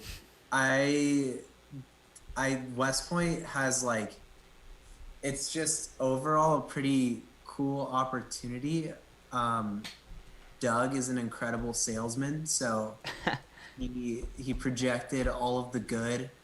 It is difficult for sure, but my experience at West Point was, I think it was something that is very unique to West Point. It was like the connections that you make there, the experience that you get with, as far as like both academics and leadership, it all kind of sets you up well for the future. Had I gone to a normal school, I don't know if I would have gone the Army route, and that was just based off of probably my upbringing. But West Point has definitely opened my eyes. I mean, I'm happy that I did it and I went there, because I mean, the education is great. You really feel like a member of something bigger than just college. And I mean, afterwards, like it's like a free job. Like you go and you start getting paid immediately. You work with soldiers, it's very unique and a very adaptable experience. I still haven't fully adapted to it. but it's cool. I mean, it's very unique and it's interesting. And if you're out there and it's something that you're considering, you should look into it and definitely seek out the entirety of it before you make a decision. All right. Oh, thanks for that. Well, you know, I might ask you that question towards the end of the live stream, just in case some people just happen to get in towards the end of the stream. Uh, but for the viewers out there, that is a extremely popular reason to go to Army. There is a job after, and everything is there for you. And I actually never heard anybody else say that from Army about that sense of belongingness that you have, something being a part of something bigger than yourself. I know you feel like that at a Big Ten school. Um, you know, me and I could talk about that all the time, but that is the first time that I've heard someone say that from Army, and I think it's just due to, you know, being a part of something bigger than yourself, being on the team, and then also being a part of something like the military, which is a very noble thing to do. Here we're looking at Savion Pereira on rings. And he's a little bit shaky today. Cal is looking just a little bit shakier than they did last weekend. I just think they're having a little bit of first meet jitters because it is their first meet in Haas Pavilion. But you know, luckily rings isn't really an event that you typically see falls on. You typically see falls in the dismount, but most people will not fall off throughout the routine. Just a quick score update right here. We have Ron Israel scored a 12.45. Patrick Armstrong from Army put up a 12.1. Back to Cal. Chris Scales put up a 10.9. Connor Kavanaugh from Army put up a 12.25. And we have just watched Savion Pereira. And I'm expecting for his score to be around the 12s as well. Low 12s, high 11s. Here we're going to be looking at Matt Martin from Army, getting up for his head-to-head matchup against Savion Pereira.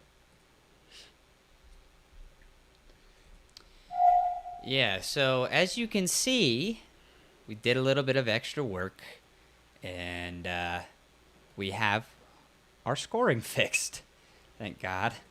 So as you can see here now, our event total, unfortunately, is not working. But at least now we can track and say, hey, that last guy that went, we know his score. So this is Matthew Martin. Yeah. For Army. Let's get into the routine here. So, nice cast to an L hold. I don't know why you call it a cast. I call it a kip. Elliot, what do you call it? Kip or cast? Nice giant there. Elliot? I think we lost him. Nice back giant into a front giant. Nice tuck Yamawaki into a pike Yamawaki. To a back upright straddle planche. Nice. Nice work coming out from him. That was a pretty good position. I think the hold was a little bit shaky, just he was moving a little bit too much for my flavor, but very nice position from him and a double back dismount. So yeah, good stuff. He's going to need to push that C dismount at the very minimum and a D dismount if he wants the full requirement. All right. Here comes the next head-to-head matchup on the Virtuous platform. Jelani Sweet versus Mitchell Monahan. Both fourth up in lineup. So what's the head-to-head matchup? So I'm just saying that everybody in lineup has a place. The first guy up has a place. The first guy up on Cal and Army. I'm just saying that both of those guys are fourth up in lineup. So like a mini matchup almost.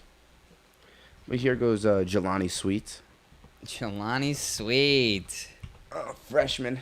As he came from my gym. No, not to brag at a freshman out here killing it later in the lineups as well. Those are some massive Yamawakis. Yeah, you crushed those. Yeah, very clean, arms straight, full amplitude, really nice. Nice handstand as well. A little bit of wavering right there in the front giant, but not bad. Up back giant, a little bit of wavering as well. But he's holding his handstand pretty well. Probably did a lot of practice on that. Into his dismount. All right. A pretty good routine from Jelani Sweet. Let's see what Mitchell Monaghan can do for that.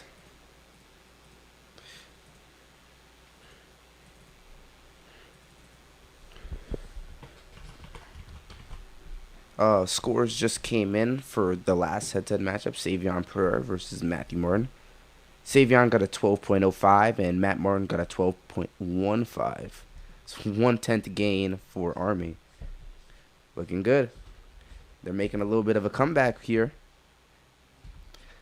Let's see what Mitch got going on. Here we go. He's gearing up. I always love it when gymnasts walk up to the events, like they're about to walk up to like go explode, about to go dynamo. Dynamo.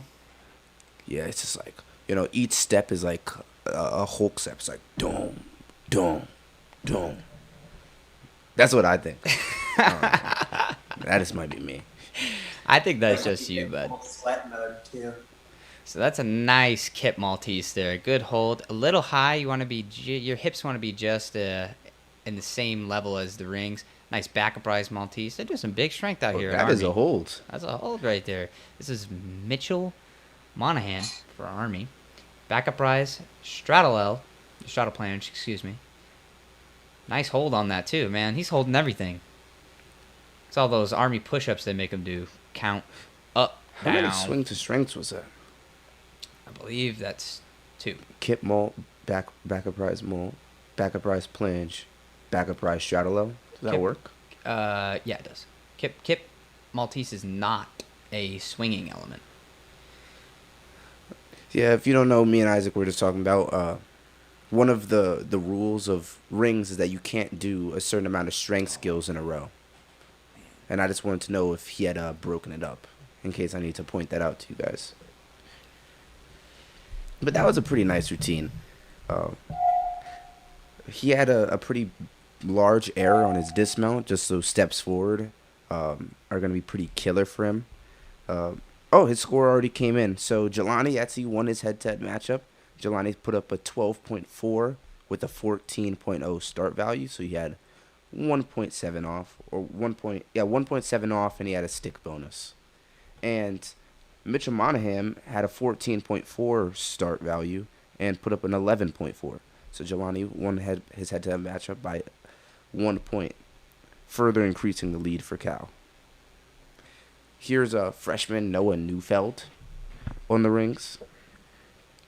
Mention him a lot. He's doing all around. If what Caleb, Rickard, and Kyle said in their interview, they said he was training all around. I don't know if he's doing all around, but as of right now, he's done all 3 events. So looking strong for him. Cal, man, these handstands. Yeah, that handstand's very, very, very good. Like we said earlier, Cal is really prioritizing their execution today. That's a caster curse right there. Talking about the handstand. I know. And then instantly. Hey, but he got the stick. Double layout, you know about that. Hell yeah, I know about that. That's the wave. Every time I do a double layout, I would stick it. I never ever missed one, ever. Yeah. Yeah.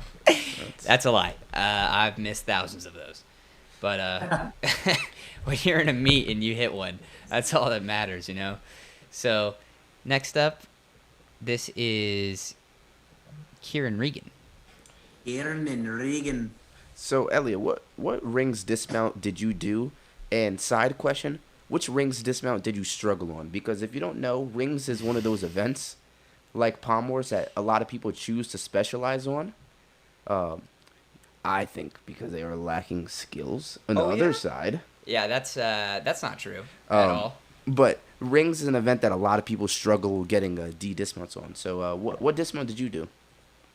So I went on and off with just your standard half in, half out, and a 1.5. The 1.5 did me dirty most of the time. It's usually how it goes.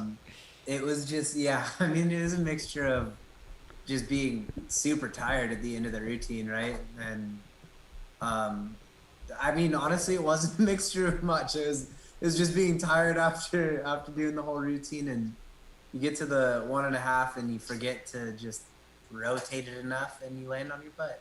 Sometimes it just happens like that. So this is a Yeah. good I mean- routine so far for Keeman Regan. They are solid. Regan's These is past two strong. routines have been solid. They have.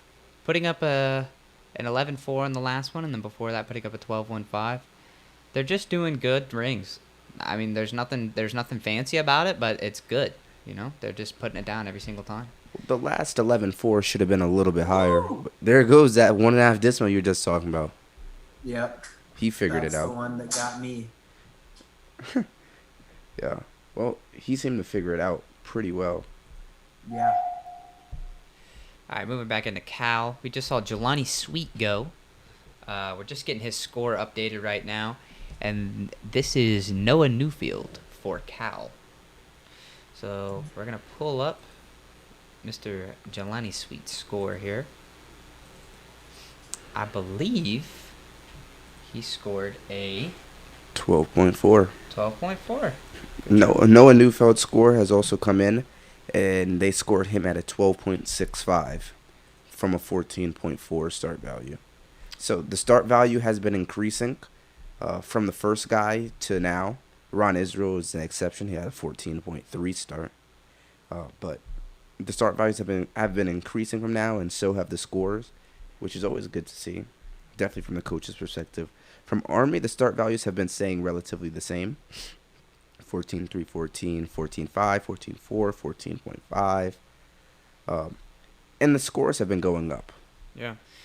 So this is Yu-Chen Lee, I believe. Yeah, this is Yu-Chen Lee for Cal. This is their last guy up. You can see Cal had one rough routine. Chris Scales putting up a 10, so he needs to clear that. That's a backup rise cross. A little high. You want to come in perfectly level. There's that back lever again that we've been talking They about. love this back lever. They do. It's on everything that they do. Let's see here. Nice in locate into a tuck Yamawaki. Right into a pike Yamawaki. Good stuff. That's what you want to see. No stopping in the support. Nice press up the handstand, and probably see two giants in a dismount. That's just that's the rings 1-2 right there. Yeah. It's like the floor double full, triple full finish. Everyone does it. The high bar, half turn, stolder, dismount. Everybody has it. Oh, Nice 1.5. That's a good routine. I expect that to be probably not a 13, but pretty close to it. Probably right around it. Going back Yu-Chen over. Lee's got some fast twitch muscles. He's quick. yeah, he is. So the score for Keenan Regan just came in as well. Just gonna update that for you. Cross to a back lever to be. Yep. It is. The Cal guys talked about that. We had to ask him because, at my time at Penn State, I don't think I saw one back lever. Maybe in mornings, maybe in morning circuit. That was in my sequence. I don't think I've done a back lever since I was probably 15, if I'm being 100% honest. So when I saw it the first time, I was like, that's a pretty cool mix-up because you don't ever it's see kind of guys a cool do little it. flex they got going. It is. And like they've been telling us, they're focusing execution. They're going for this execution. They're not worried about big starts. So here we go. Next guy up for Army. This is Matthew Davis. Nice backup rise planche. That's a hold right there. You want to hold all strength skills for a minimum of 2 seconds. Tuck Yamawaki into the pike yam. Those are the best I saw at West Point. Yeah, Yeah, very, very good. I actually clipped them. Press handstand. And then, like we always say, the rings 1-2, here it comes. There's that giant. This is a really good set for Matthew Davis. It's clean. He's a clean all-arounder. Nice, another giant. No wavering. Swing through, that's a B, into a 1.5. That's a huge set. He came in with that 1.5 his freshman year. He immediately had it. He's never been faulty on it. It's crazy. Yeah, that's a very, very good routine. And as his strength gets better and better too, that's a good set. I have no complaints about that. I think he should be able to take it. Yeah, well, one thing that is really important to mention, a lot of college coaches and a lot of JO gymnasts, when they come in, they don't have D dismounts. So it's very important for recruiting for you to have a D dismount and want to show that to college coaches. Hey, I can do my D dismount as a JO. You don't have to worry about me. Because one of the things going to collegiate gymnastics is that you have to add 2 skills and you need to have a 1/10 increase of your dismount. So this is actually Will Linkable for Cal. He is the 7th man up. I believe he's doing an all-around right now, so his score will not be counting. But this is Will Linkable. This is weird because he's actually a pommel specialist. So I saw his name when we were on Pommel Wars, and I waited to say anything, but For a pommel horse specialist, this routine is pretty good. 2 yams, a decent backup rise planche to start. Looks like here comes the rings 1-2, like we keep talking about, that press handstand, and then it's gonna roll back around and hit everything he needs to hit. Oh. There he goes. Those giants. I've noticed a lot of front uprises from Cal. Yeah. That too, yeah. That's pretty interesting. Back lever, I front never uprise. really. I mean, I personally never did them, and I really never noticed them like with other teams. Can you even do a front uprise, Isaac? Can I do a front uprise? Yes, I can do a front. Probably not anymore, if I'm being 100% honest. Yeah. So Of course, I can do a front uprise. I don't know if I could do a front uprise. So that amazing routine we saw from Matt Davis, he ended up scoring a 13.5. So Matt Davis is definitely going to take the title there on the event. You can take a look there. Those are the scores from that rotation of rings, and then we're going to jump over into Cal here. Everybody's just switching rotations. You can see a lot of mid-12s from Cal here, a 12-4-5, 12-0-5, 12-4, 12-6, 12-5-5. And also, too, remember, this Chris Scales, his score will be dropped because the way that it's working right now is there's 6 people that are going and there are 5 people's scores that count. So you always drop the lowest. I apologize for the event total not working. Unfortunately, all of the code I had written for this show broke the moment we started. So that's why I was not present for the first 2 events. I was trying to fix it. But we're just in manual mode at this point. So I hope everybody can see the scores and know what's going on and get to see their athletes. But the names update, the rotations update, the main scores update. So moving into rotation 3 here, I believe Cal is at a 186.05 while Army is at a steady 183.7. So a little bit of ways behind. They're about looks like about two points, about 2.5 points behind. But we're gonna see. I think I predicted that. Who did I predict was gonna win this? I think I said Cal, didn't I? I said Army. That's right. I said Cal and Cannon said Army. So go Cal. Yeah, I'm with you, Elliot. Don't worry. Thanks for the support, Cannon. Yeah. I think, barring any setbacks, this is going to be a very close matchup. And assuming that Cal doesn't mess up, they'll probably end up taking it. You think so? If they don't have any mistakes. You're not gonna ride or die for your team right now? I'm just being a caster. I'm just being honest. I'm just like, Yeah, I don't like the wavering, Cannon. I thought we were going strong for a minute. Yeah, come on, man. all right, fine. No matter what they do, Army's taking it. That's the attitude I want to hear. Hey, thank you for the support. We really appreciate that. For anybody that, go Cal. I'm with you. For anybody that wants to donate, we have a link in the description below this video. It really helps. We work on this all week. We work on all the pregame shows. We do all the postgame shows. And then we scrounge it all together and do the live stream. Our live stream's not completely perfect yet, but that's because I've tried to do everything on my own with the coding and writing it all out. But at this point, for next weekend, I'm thinking about just doing getting a professional overlay for everything. But in order to do that, we need to raise just a little bit more money. So any support really, really, really goes a long way and helps us out a lot. So, who do you think is going to win this vault rotation? Who do I think is going to win this vault rotation? Army. Yeah. I'll go with Army. I think Army has the opportunity to win.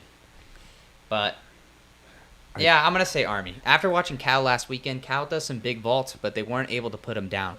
So going off of what I had seen last weekend against Arizona State and Cal, I'm going to have to go with Army. Because if Army puts down 5 good vaults, they may not be the biggest ones in the world. They're going to take the dub, so. Really? I know Miguel Aquino's throwing down front handspring double, which is a pretty big vault. I know he's pretty good at it too, which is a tough thing to master. I also know Kyle Abe, little powerhouse guy. He's throwing down a front handspring double too, so that might be an interesting matchup. Yeah. Kyle is so powerful.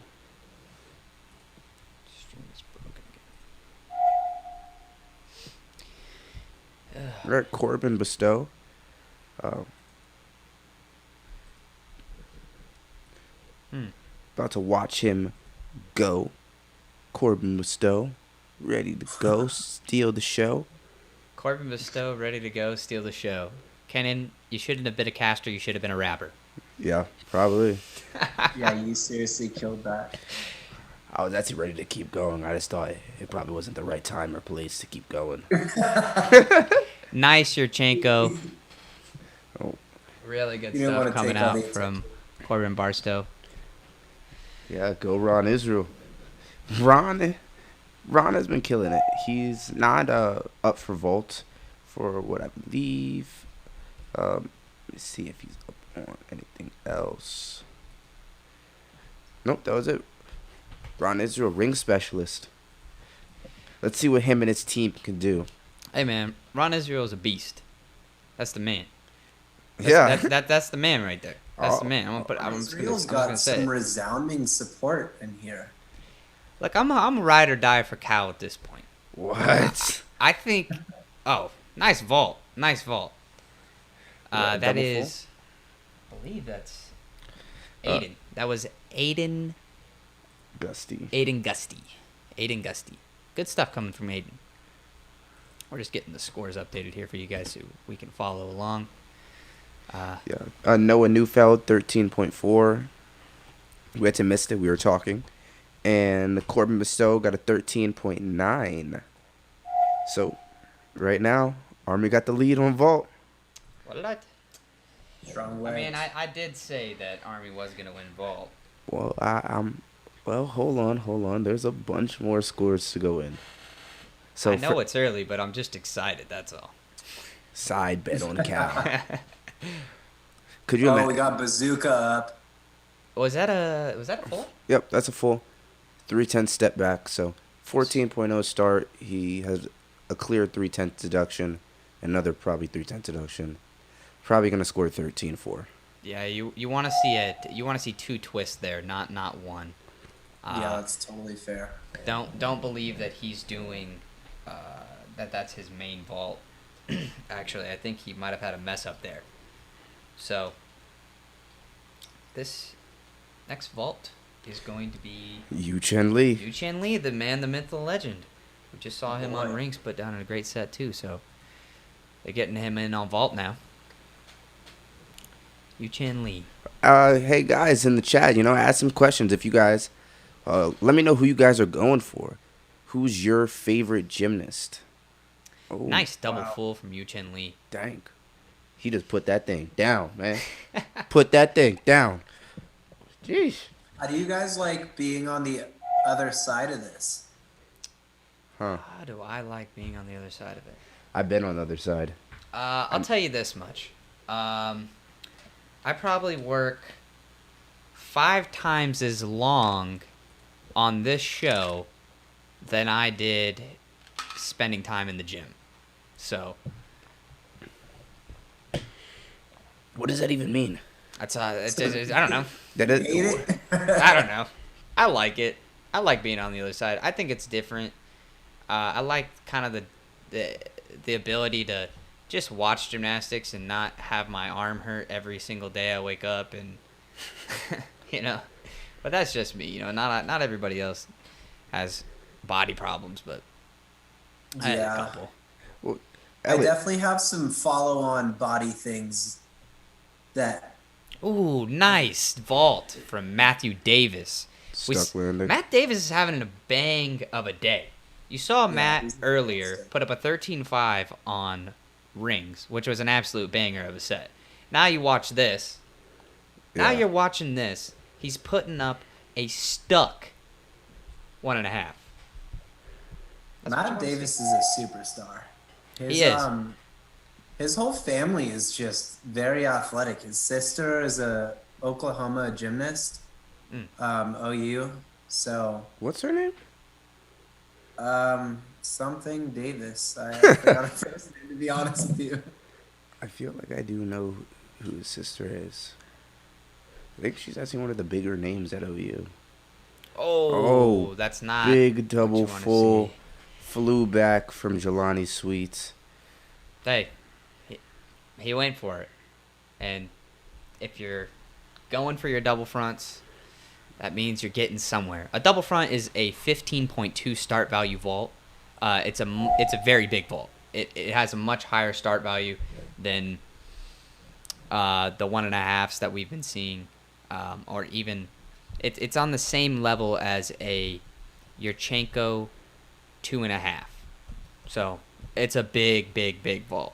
So even the fact that he may not have hit the vault, he'll still end up scoring relatively around a 13, probably right around a 13, depending on if they kill him for the steps. Yeah, Jelani's score came in at a 13.3. Oh, There goes Kavanaugh. he's Nice. a powerful dude too. Connor McCavanagh, you got a nickname for Counter? I'll give him girth legs, I guess. I never met him. Yo! Can you Jomo? Oh.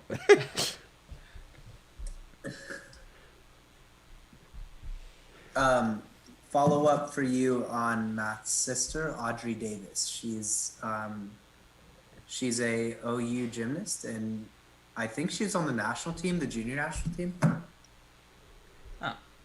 Yeah. I knew it was something. I do know who Audrey Davis is. Interesting thing about Ron is that he was in the Army. Yeah, Jelani did tell me that. Oh, Kyle. Nice vault from Kyle there. Yeah, put it down. But yeah, Jelani did tell me that he is in that he was in the Army. I wonder how old he is. You know, if anybody knows in the chat how old he is. I know in the NCAA some people come in at 19, 20, 21, and they still have 4 years of eligibility. But that definitely shows something about Ron. Elliot, you should be pretty upset. Ron did not pick to go to the military school after already being in the military. Throwing shade. Ron Israel. Wait, he enlisted before. He's an international student from Israel. Oh. He had, you know, in Israel you have to go to the military at 18. I don't know. Wait, so is his last name Israel, or is he just from Israel? Oh, his last name is Israel, and he also is from Israel. That's an interesting. There goes a Whoa, booming double right to front. his back. Oh no. Yeah, that's what my double front looked like, guys. So like, if you ever ask me to see a vault, that's what mine would look like. That was Miguel Antonio for Army. We're gonna switch it back over. Go over into Cal now.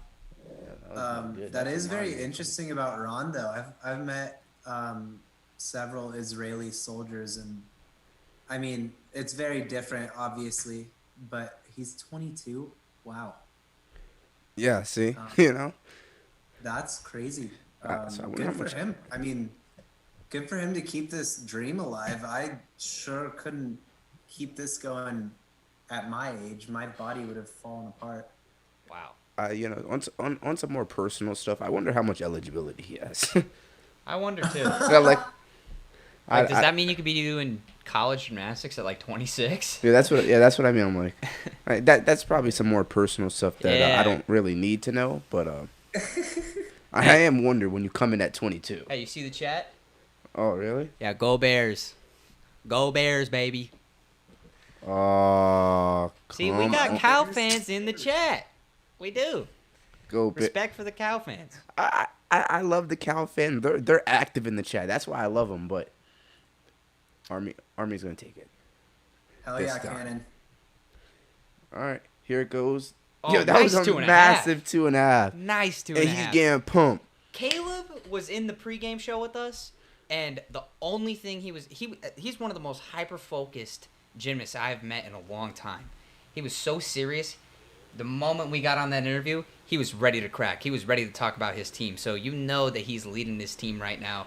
And after a vault like that, momentum is high. Momentum is high. That was ridiculous. My man is booming. Ben Gueri, though, coming up as the anchor for Army. Well, anchor or six man. It just depends on how the team puts it up. I mean, if I was a team, I might have to put Matthew Davis as anchor on everything, man. That guy's having an absolute smash of a day. Here we go. Ben Gueri. Yeah, that was a 1.5. I don't know if they're gonna count that as a laid out 1.5 or a tucked.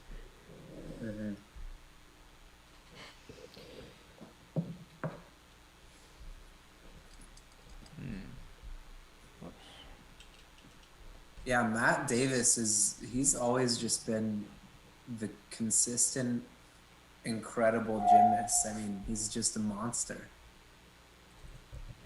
Yeah, just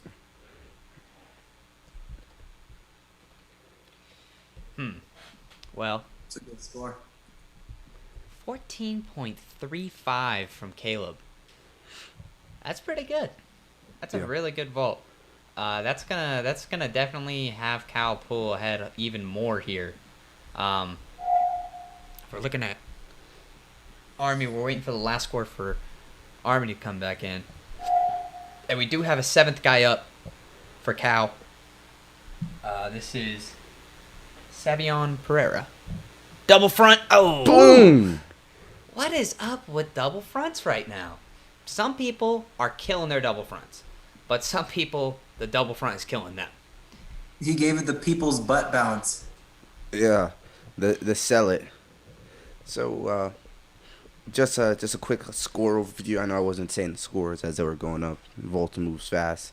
For the Cal scores, 13.4 from Noah Neufeld, 13.6 from Aiden Gusty, 13.85 from Yu-Chen Lee, 13.3 from Jelani Sweet, 13.05 from Kyle Abe, 14.35 from Caleb Rickard, and seventh man, Savion Pereira with a 13.1. Now heading into the Army scores, 13.9 from Corbin Bestow, 13.25 from Graham Shaw, 14.05 from Matt Davis, 13.7 from Connor Kavanaugh, 12.7, just automatically updated, 12.85 from Miguel Aquino, and 13.2 from Ben Gueri. So Cal actually ended up taking the event, like I predicted. Just want to say, You predicted. I said they were going to take the event. Oh, The event. so when I was talking about Cal winning the event, you were trying to say what? No, I said I'm I'm still hearing predicting you an stutter Army. a lot, and I'm not hearing a lot of facts coming out of you, Cannon. I'm The I'm point is staying with the, Army. No. I'm staying The with point Army. is, I was right and Cannon was wrong. I mean, that's just how it is. So we're gonna get ready for P-Bars here. How was P-Bars over at Army? What's the training like for P-Bars for you guys? We've had a pretty interesting fluctuation, or at least when I was there. I mean, we had some incredible P-bars dudes. Like, I don't know if you guys remember, like Nate Goff, Nick McAfee. I mean, Cole Casanova, he was just all around good. But Yeah, I knew Cole. Grant Cullen, we had a pretty solid P-bars lineup. It was always like 4 people were like very good at P-bars, and then our like final few people were very average. So I honestly I couldn't tell you how they are right now. P-bars was always like either a sticky point or we were like really good at it. So it fluctuates for sure. Hey guys, just as we're heading into the last half or the last 2 events for this, it is a close meet. It is 254.55 to 251.8. You can see it at the top going into rotation 5. If you guys do choose to support the stream, there is a donation link down below. I know I sound like a broken record, but that is the truth. There is a donation link down below, and we put a lot of time and effort into this, and we would like to see it pay off. We're just here to try to have a good time and watch some good gymnastics. You know, one of the cool things about being able to do this is that as more and more and more support comes in, we've been able to branch out and get more and more and more professional. So, you know, like I was saying earlier, there's a lot of things that we still want to add to our stream, and there's things that we want to continue to be better at. But we just need some funding, to be honest. You guys have done an incredible job with this. Thank you. You know, we're I mean, working in the short period of time that the Roni's been around, you guys really uprooted something and made something like very, very thorough. It's really good. Appreciate that. This is Aiden Gusty for Cal. Nice D-arm to handstand. Front up rise, swing handstand. Coming down. Looks like a Stutz to handstand. Peach right around. Nice peach. Press to a handstand here. And we're probably going to see a dismount. Front up rise, dismount, double front. Whoa! Boom! Hey, Oh, that's nice. pretty good. I thought he almost killed that thing. Thought he was going to put that thing down, man. Almost got the stick. So, first up for Army on P-bars, we have Zachary Mitchell. Did you know Zachary Mitchell? I did, yeah. So he was a freshman when I was a senior. His dad was actually, or is, I can't remember. He's a colonel in the Army. Oh, wow. Yeah. He did EOD, which is explosive ordnance disposal, which is a super cool job, very selective. He's very high ranking. It's pretty cool. Did you say EOD?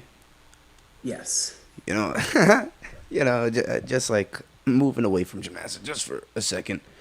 In Call of Duty, the video game, there's a perk called EOD, and it helps you regen faster from. Anyway, this is Zachary Mitchell on parallel bars. Now I know what it comes from. EOD. Yep. Nice front up rise here.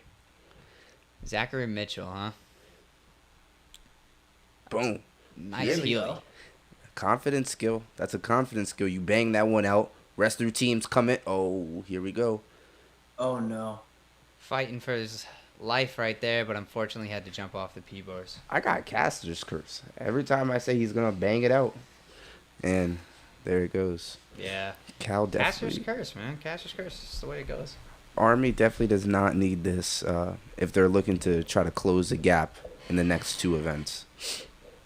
Yeah, it's rough. It's definitely a rough routine for the first guy, but you know, remember there's still 5 other guys that get to go, and his routine's also not over yet, you know. So a nice Diom to handstand, comes around into a nice giant. Nice. Nice front up rise pirouette. It looks like a peach right there. Nice peach. To an L hold, and then we're probably going to see the press handstand into a dismount. What is he doing? Double back, huh? Nice. Good. He got the Yeah. stick, though. He got the stick. Good. That's important. You got to just if you mess up, if you make a little mistake in gymnastics, it's very important to pick your head up as the routine is not over. Finish strong. Every single 10th counts right now for Army. It's pretty cool to see the progression with the younger team members. We generally, when I was there, we didn't have many like freshman and sophomore contribution. They were usually kind of progressing as it went. But a lot of freshmen and sophomore are competing this year. Oh yeah, that's always great to see when freshmen get to step up and fill some spots. Yeah. For sure. This is Seth Amarellis from Cal.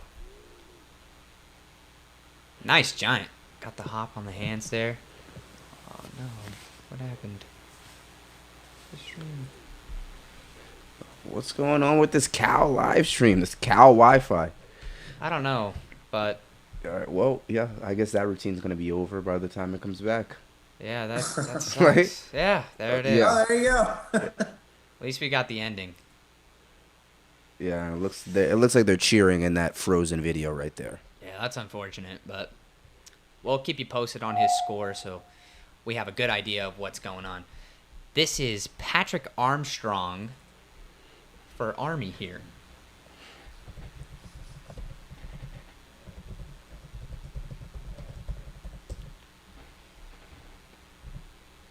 In the meantime, if there is any Cal fans out there, just know that your support is greatly appreciated. And if there's any Army fans out there too, your support is also extremely appreciated. You know, Kenan and I joke a lot, but we really do appreciate all of the time and giving us an opportunity to cast for you. Yeah. So as some scores are rolling in, Aiden Gusty had a 13.9 start value from Cal and scored a 12.5. And Zach Mitchell had a 14.2 start value and scored a 10.4. So 2.1 gain on that head-to-head matchup as we head into Patrick Armstrong. Here All he right, goes. Patrick. Kenan, what are you looking for on a P-bars routine to make sure that it's good? So P-bars, you want to see a good mix between under bars and upper bars. That's already a great opening. It's usually one of the best openings that you can have on P-bars. Nice peach handstand. But I'm looking for no walking, a very solid handstand. Judges take off a lot for handstand, and no bending of the arms. You don't want to see any wavering in handstands, bending of the arms, and a good mix of skills that travel under the bars, and a good mix of skills where the gymnast will stay above the bar. But here's Patrick, Oh, nice double that pipe. was a good routine. Nice. And that was a nice stick. You can hear That's our solid. guest clapping in the background, celebrating for his team. Go Army. Go Army, man. Here we go. Here it goes, man. Thanks, Cannon. Again. There we go. Seth's score came in at a 0.0. I don't know what happened during that routine as it paused, or maybe it's just a glitch and it's being uploaded currently. But just an update on that one. I believe the Cal stream is still just having a couple of issues, but hopefully they can get it sorted out. Everybody here wants to see Cal gymnastics, so Yeah. Well, Zach's family is a military family. Yes, it is. Did you know that, Elliot, that Zach is from a military family? Yeah, so Zach's dad, I was trying to, at West Point, you branch one of the basically departments of the Army. And I was really interested in what Zach's dad does. And I was trying to talk to Zach and get him to basically tell his dad to let me into EOD. It didn't really pan out. I'm an engineer right now, but yeah, Zach's dad is definitely in the Army, and they are an Army family, and it's awesome. So Cal's live stream is still having some difficulties. Hopefully we could play these. I don't. Hold on. Looks like we're gonna see Caleb Rickard. Caleb Rickard. Remember, we had that interview with Caleb earlier. Oh, nice peach handstand. Little bit, could be a little bit more towards handstand. Nice giant there. Really clean stuff from Caleb so far. Front uprise. Does a pirouette around the bar. Nice moy into the middle. Yeah, Matt Cook. Go Bears. Excuse me, Mike. Nice Healy. Coming down. Right into a nice peach to See, support. so this is everything that you want to see in a good P-Bars routine. Above the bar, below the bar, clean lines. Look at that handstand. It's a beautiful handstand. Double pike. Oh, almost had the stick. So close. He's putting it on. He is. He's having a great day. Right after that stick on vault, you know he was fired up coming into that set. Yeah, he's putting this thing on, man. Looks like Jackson Papahall. Jackson Papahall, huh? Papahall. Yes, Seth's score still hasn't come in, but Patrick Armstrong's has. He scored a 12.35 with a 14.6 start value. So about 2.2 off. Not too bad. He should be pushing a little bit to get closer to Cal's average execution score, which I believe is around 8.2. Yeah. Which is pretty good, especially for first weekend out the gate, having that average execution score. Cal had a pretty good execution score their first week, but so did Army, so I think as time goes on, Yeah. we'll be able to see a little bit more and more. The best in gymnastics is doing exactly what you were talking about, Elliot. It's seeing somebody's progression. Whether you're seeing them progress in their start value, or you're seeing them progress in the execution score, or even just overall gymnastics knowledge and just technique. There's always great watching progression. Yeah, I mean, like, Right. it's always good, like, coming back and just seeing an old teammate or your old team, just being better than they were when you were there. That's what it's about. Exactly. Absolutely. Nice Healy there from Jackson. Going back up, swings, does a beautiful Diom. See how his hands are uneven? And he still swung and he with it. still swung down with it. That's what it means to be a P-bar guy right there. They're fighting for every 10th. They need it, They are. especially with that last routine from Caleb Rickard. That was a big set. This is a very clean set so far, though. Almost on par with Caleb. Wow. Nice. Double back. A nice double back. It was very lofty. With the double pikes, It was lofty. I noticed that too. yeah, when you see double pikes, you see a lot of guys dump them over, Yes. almost where they like roll off their arms, which is how you're actually supposed to do it. Double back is almost a push off, and double pike is more of a roll off. And that was a good double back. For me, I struggled with the double backs. Personally, I thought double pikes were just a little bit easier because you don't need to do so much in the air. But Army's having no problem with their double tucks. Just looking ahead, we got a quick little score update. Caleb Rickard put up a 12.7 with a 14.4 start value, which is a pretty good routine. I think they took off a little bit more than what I would have for that routine. I thought it was very clean, but it's all up to judge discretion. Yeah, I wonder where they killed him at. The whole routine seemed really, really, really clean. Maybe he just didn't have a big start. I mean, a 14.4 isn't the biggest start on parallel bars, but I was expecting something a little bit bigger. This is Kyle Abe. We also had him on the interview. Oh, nice peach handstand. Had to fight for it a little bit. Yeah, that strength is a deduction on P-bars, but it's all right. As long as he got it to hands and he did it clean with locked arms. That's a Tapel. Right here, Moy to support. That's where they go under the bar and then catch and support right there. There's another peach. Over time, as you watch more and more meets, I feel like it's important to say the names of the skills you kind of catch on. Press handstand, and probably see a dismount here. Yep, double pike from Kyle. Probably about a Nice. 3/10 step there. But a good routine nonetheless. Call Abe Lincoln. Kyle, hey, man. Well, yeah, his name is actually pronounced Abe. I don't mean to say that in a disrespectful way for anybody in the stream. Just making light of it. Kyle Abe. Kyle is a goofy dude. He's super funny. All right, good. So hopefully I don't get any mean DMs or tweets or messages about me messing I up think someone's name. You already know. You can never be too careful on social media. That's true. That's very true. This is Totally. Matthew Martin for Army here, just getting ready. You know, one of the best parts about a meet is when you get to stand there and wait for the judge to salute you, and your hands get all sweaty and all your chalk falls off. Yeah. Ice. You get to exaggerate and just build up the momentum of how nervous you are for the routine. So, here's Matthew Martin Usually, for Army. if they made me wait before a routine, I would go get chalk until they were ready and then make them wait for me. Yeah, that's a power move. I do the same thing. Whenever a judge said that they were ready, it was, no, I'm not ready. Right. Exactly. So, but that was a big front 1.25. It's a skill where you do a front of prize and do a front flip and catch on your upper arms while straddling your legs. Very difficult skill. You see a lot of good guys on P-bars do it.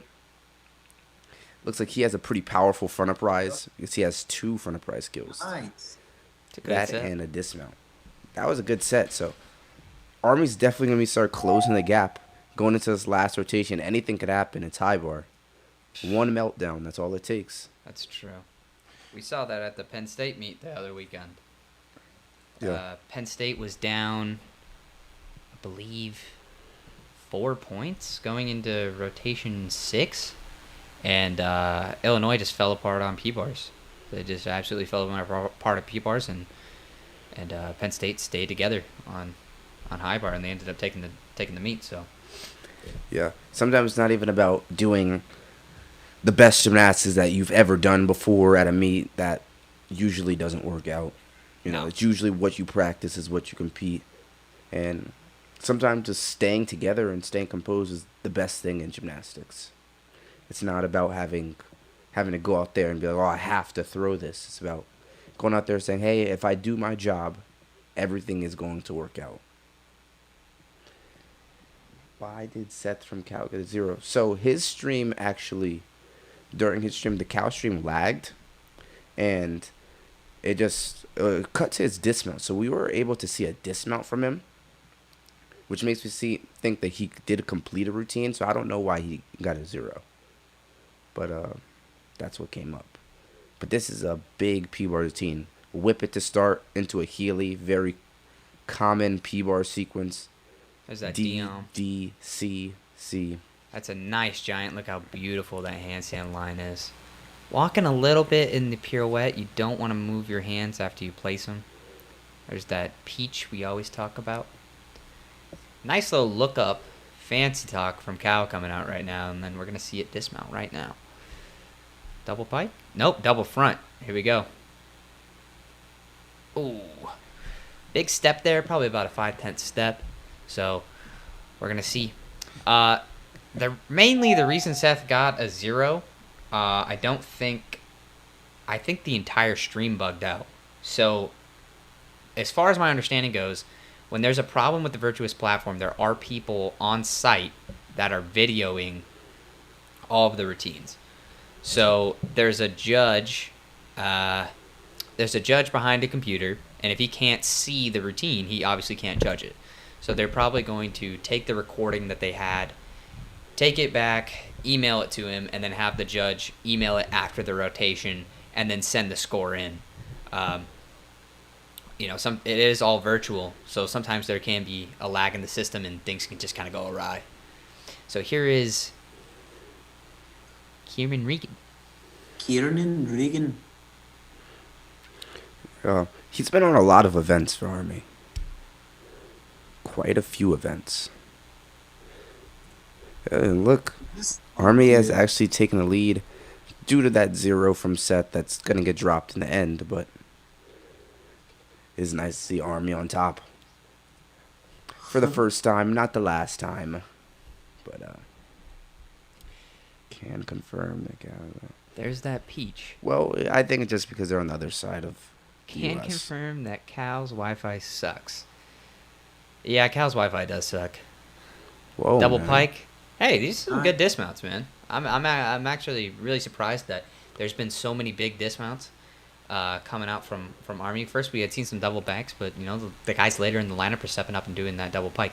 The reason you want to do the double pike, I apologize if you don't know, but the reason you want to do a double pike is because it's a D dismount. Okay. Every skill has a letter value to it. In order to get credit for a dismount in a category, doing it bad. Nah.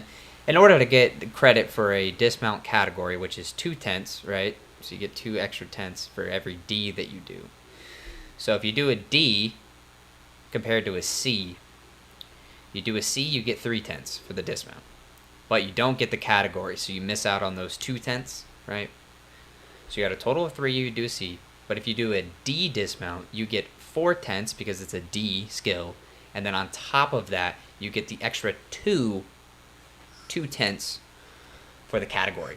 So it really adds 6 tenths to your start value, whereas a C dismount adds just 3. A simple way to explain it is just there are category groups in gymnastics. One of the categories is dismount, and the requirement to get that 5/10 bonus, the 5/10 category group, is to have a D dismount. If you do a C dismount, you will be penalized 2 tenths for it. If you do a B dismount, you will be penalized 4 tenths for it. That's a good way of thinking about it, yeah. Yeah, this is a really beautiful routine from Yu Chen. He's gonna finish it up nicely. Yu Cheng Li's kind of a beast. Chen Li is a beast. He was somebody that we had in here to watch, and I think we were right in picking him. He's absolutely stunning. I believe Yu Chen Li is a junior, as somebody in the chat had mentioned earlier. We'll be heading into our last routine from Army. This is the man, the myth, the legend, Matthew Davis. We've seen him do an amazing ring routine. We saw him do an amazing vault. And I'm sure we're going to see him do a great P-bar set too. So, Elliot, can you talk about the progression of getting of seeing so many D dismounts in Army now and maybe your time before? Because I remember looking at Army when when I was in high school and seeing that they didn't have many D dismounts. A lot of them were doing C's, and now watching the live stream, I'm seeing a lot of D dismounts. Yeah, I mean, like you guys have been saying, they do prioritize certain things. I mean, during my whole time there, it was all execution. Like, if you weren't excellent with your D dismount, they were like, okay, do the C and stick it. But it seems like a lot of their training priorities have shifted as well. So it looks like they're trying to make them do these D dismounts. Kind of making it more important to do the D dismount versus like other big skills. Like they want to see the D dismount over like your whip it to cross or something. Like they're really focusing on that. Yeah. Well, you could definitely see that Matt Davis has fell on his double front, which is an E dismount. So slightly higher than a D dismount by 1/10. And you got to risk it for the biscuit. That's what I think. Yeah, as we saw from the last rotation on P-bars, Yu Chen Li put down a 13.25. So, like Elliot said, the man's a beast. Even with that fall, Matt Davis's routine was pretty good. I don't think that they need to worry about dropping their score too much. They should be just focused on getting 6 for 6 hits on high bar, because that's what's going to get them the win today. They're down by appears to be 5 points. And they're going to need some falls from Cal, and they're going to need some hit sets from them. So a little bit of luck and a little bit of skill. But as we're going into the break of events, there is a donation link in the bio if you do choose to support us. We are doing this by ourselves, and we do it full time. And the donations help just improve the quality of the stream and help save men's gymnastics. So if you would like to do that, there is a link in the bio, and we truly appreciate it. Seth's score has still not changed. I don't know what happened with him, but just a quick score recap. For the Cal guys, Aiden Gusty, 12.5. Seth, sadly, still has a 0 in place. Caleb Ricker, 12.7. Kyle Abe, 12.6. Noah Neufeld, 12.85. And Yu Chen Lee, 13.2. As for Army, 10.4 from Zachary Mitchell, 12.45 from Patrick Armstrong, 12.5 from Jackson Papala, 12.25 from Matt Martin, 12.6 from Kieran Regan, 12.25 from Matt Davis. So Matt Davis' score just came in. With 1 point up, he would have put up a 13.25. So right there with Yu Chen Lee. Yeah. So, I mean, if you really look at it, all their scores are between a 12.6 and a 12.2. So, not much variation in their scores, so they shouldn't really worry about Matt's score being a 1 point lower. Yeah, going into rotation 6 here, looks like Army is about 5 points down. So it's definitely a possibility for Army to be able to come back and win, just with the nature of high bar. Some guys will go up there and fall, and if 5 guys fall, or even 3 guys fall, and they have to count those routines, and let's say Army hits all 6 of their routines, they definitely have the opportunity to be able to come back in and win. So high bar is just that swing. It's always that swing event. High bar is the wild card for sure. That's why it's so important to have really consistent guys on high bar. You know, if you have guys that are doing even you could put up a 13 on high bar, you're going to be in every meet because you don't miss. If you don't miss routines and you're putting up a 13, even if you don't have a big start value, they're just going to put you up every weekend. So for young prospects that want to look into college gymnastics, and you're thinking about it, and you're like, where can I contribute? If you're consistent and you're able to put up like a good, I'd say 13-0 on every single event in with the collegiate code, not with JO code, not with JO code. But if you can do that, I mean, you're on your way to basically be a superstar. I mean, yeah, you're gonna make any roster if you could put up a 13.0. Maybe not Oklahoma and Stanford, but if you could put up a 13 on every event, you're going to make the roster. Okay. Yeah, just about. Yeah. The smartest event actually to do, while we're getting Colin Cunane up.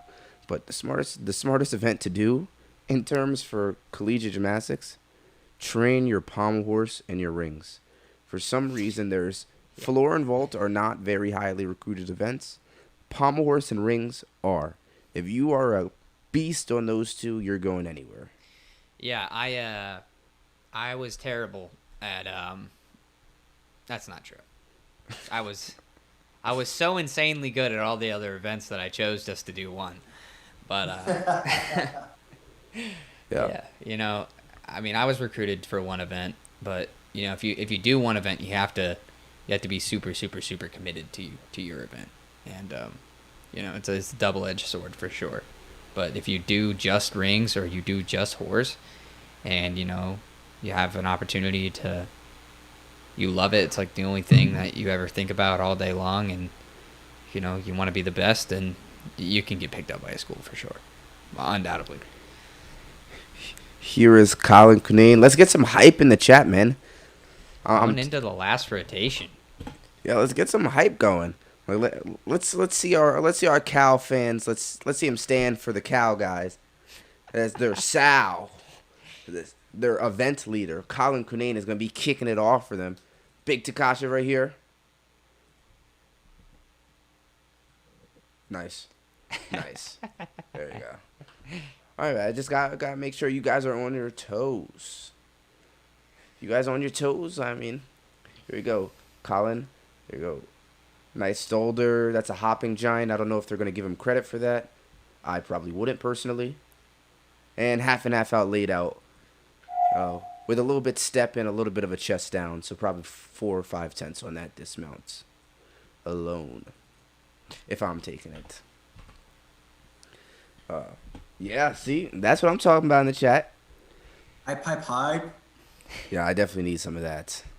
We've been going for over 2 hours now, so I want to thank you guys for joining the live and being active. I just come on here and I have a good time, and I hope you guys have a good time as well on these events. Yeah, man. So one more time for us, Elliot. Another reason why we should go to Army. Bears, yeah. Yeah, I mean, so it's if you've ever been to Army and you've ever gone on a recruiting trip to West Point, it's definitely sensory overload when you go there. It took a lot of thinking for me personally. I think going there is not what you expect up front, but when you're there, you really figure out the positives in being there. Like, I mean, my group of friends, the people that I met, anybody that I've met from West Point is so supportive of any other West Pointer. Like, I've met lieutenant colonels at a restaurant before, and we match with each other, not match with each other. We follow each other on LinkedIn, and we stay in contact. And it's crazy. It's nothing like I've ever seen before. And I mean, I'm personally grateful for everybody that I've met and just the support groups behind it. Like, I mean, even being there, the dude shooting the photos in the background, his name's Cordell Sloanhofer. He was my sponsor at West Point, and just like, he's the most incredible person I've ever met. And that aspect, that access to people who truly care about the soldiers and the students at West Point, I personally don't think that's similar to any other college out there. Yeah. Well, there you go. You heard it firsthand. I definitely couldn't give that experience because I chose to go to Penn State. So did Isaac. So it's always nice to hear from somebody else that goes to another school why their school is the best. Exactly. You know, yeah. Isaac could tell you all about why Penn State's the best. I could tell you, but it might not be for everybody. So Yeah. it's good just to listen to other people and hear their stories and see where you align with them. Exactly. This is Aiden Gusty. Aiden Gusty. Nice little vault catch right there. Cast handstand, pirouette. Some extra giants in here. Oh, free hip to handstand. Coming around. Nice blind change. Into a full spin. Cal is number 1. Cal is winning, yes. Going for a dismount here. Laid out, half in, half out. That's just the bread and butter of everybody that does high bar. So, good stuff. Good stuff from Aiden there. Going back over into Army. Half and half out has to be the best feeling dismount, and I'm willing to argue with anybody in the chat. What event has the best feeling dismount or best looking? It has to be half and half out off high bar, over double pike on P bars, over a nice double on rings, and definitely over a triple full on P bars. I mean on floor. Well, if you want my opinion on that, I would actually say double front half out off high bar. Double front half out. That's what I used to do. There used to be Minnesota gymnast Mike Moran's dismount Really? in high school before he learned a back dismount. Thank you for the donation. Really appreciate it. Oh, yeah, thank you. That really means a lot. We're going to put that money towards doing some better overlays for the next week. Triple full on floor stick is unmatched. Yeah, no, a nice triple full is really nice. I'm still taking a half and half out off high bar. Triple full is Over. close second. Nah, you wild. It's definitely not no double front half on high bar. But yeah, I mean, the Army guys they're doing a pretty good job with these routines. Oh, Commentators Just as I said. dude. I'm telling you. he just kicked out a little bit. Luckily, they're able to drop one routine.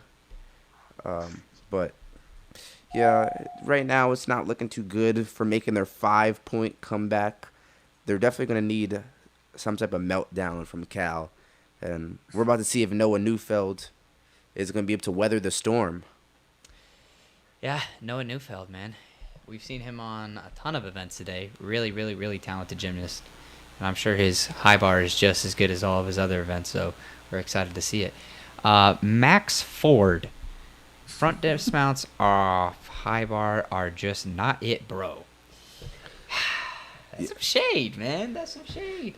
Yeah, I don't know why you're surprised. When have you ever seen someone do a high bar dismount Me. forward or front dismount and not land with their body in a weird position?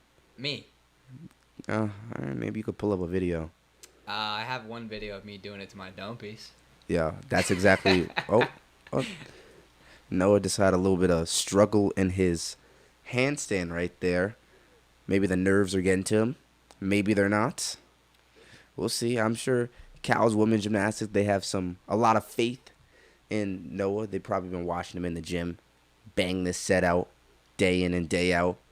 And here comes that flying giant. Well, I probably wouldn't give that one credit either. It's not high enough off the bar. And here goes that dismount.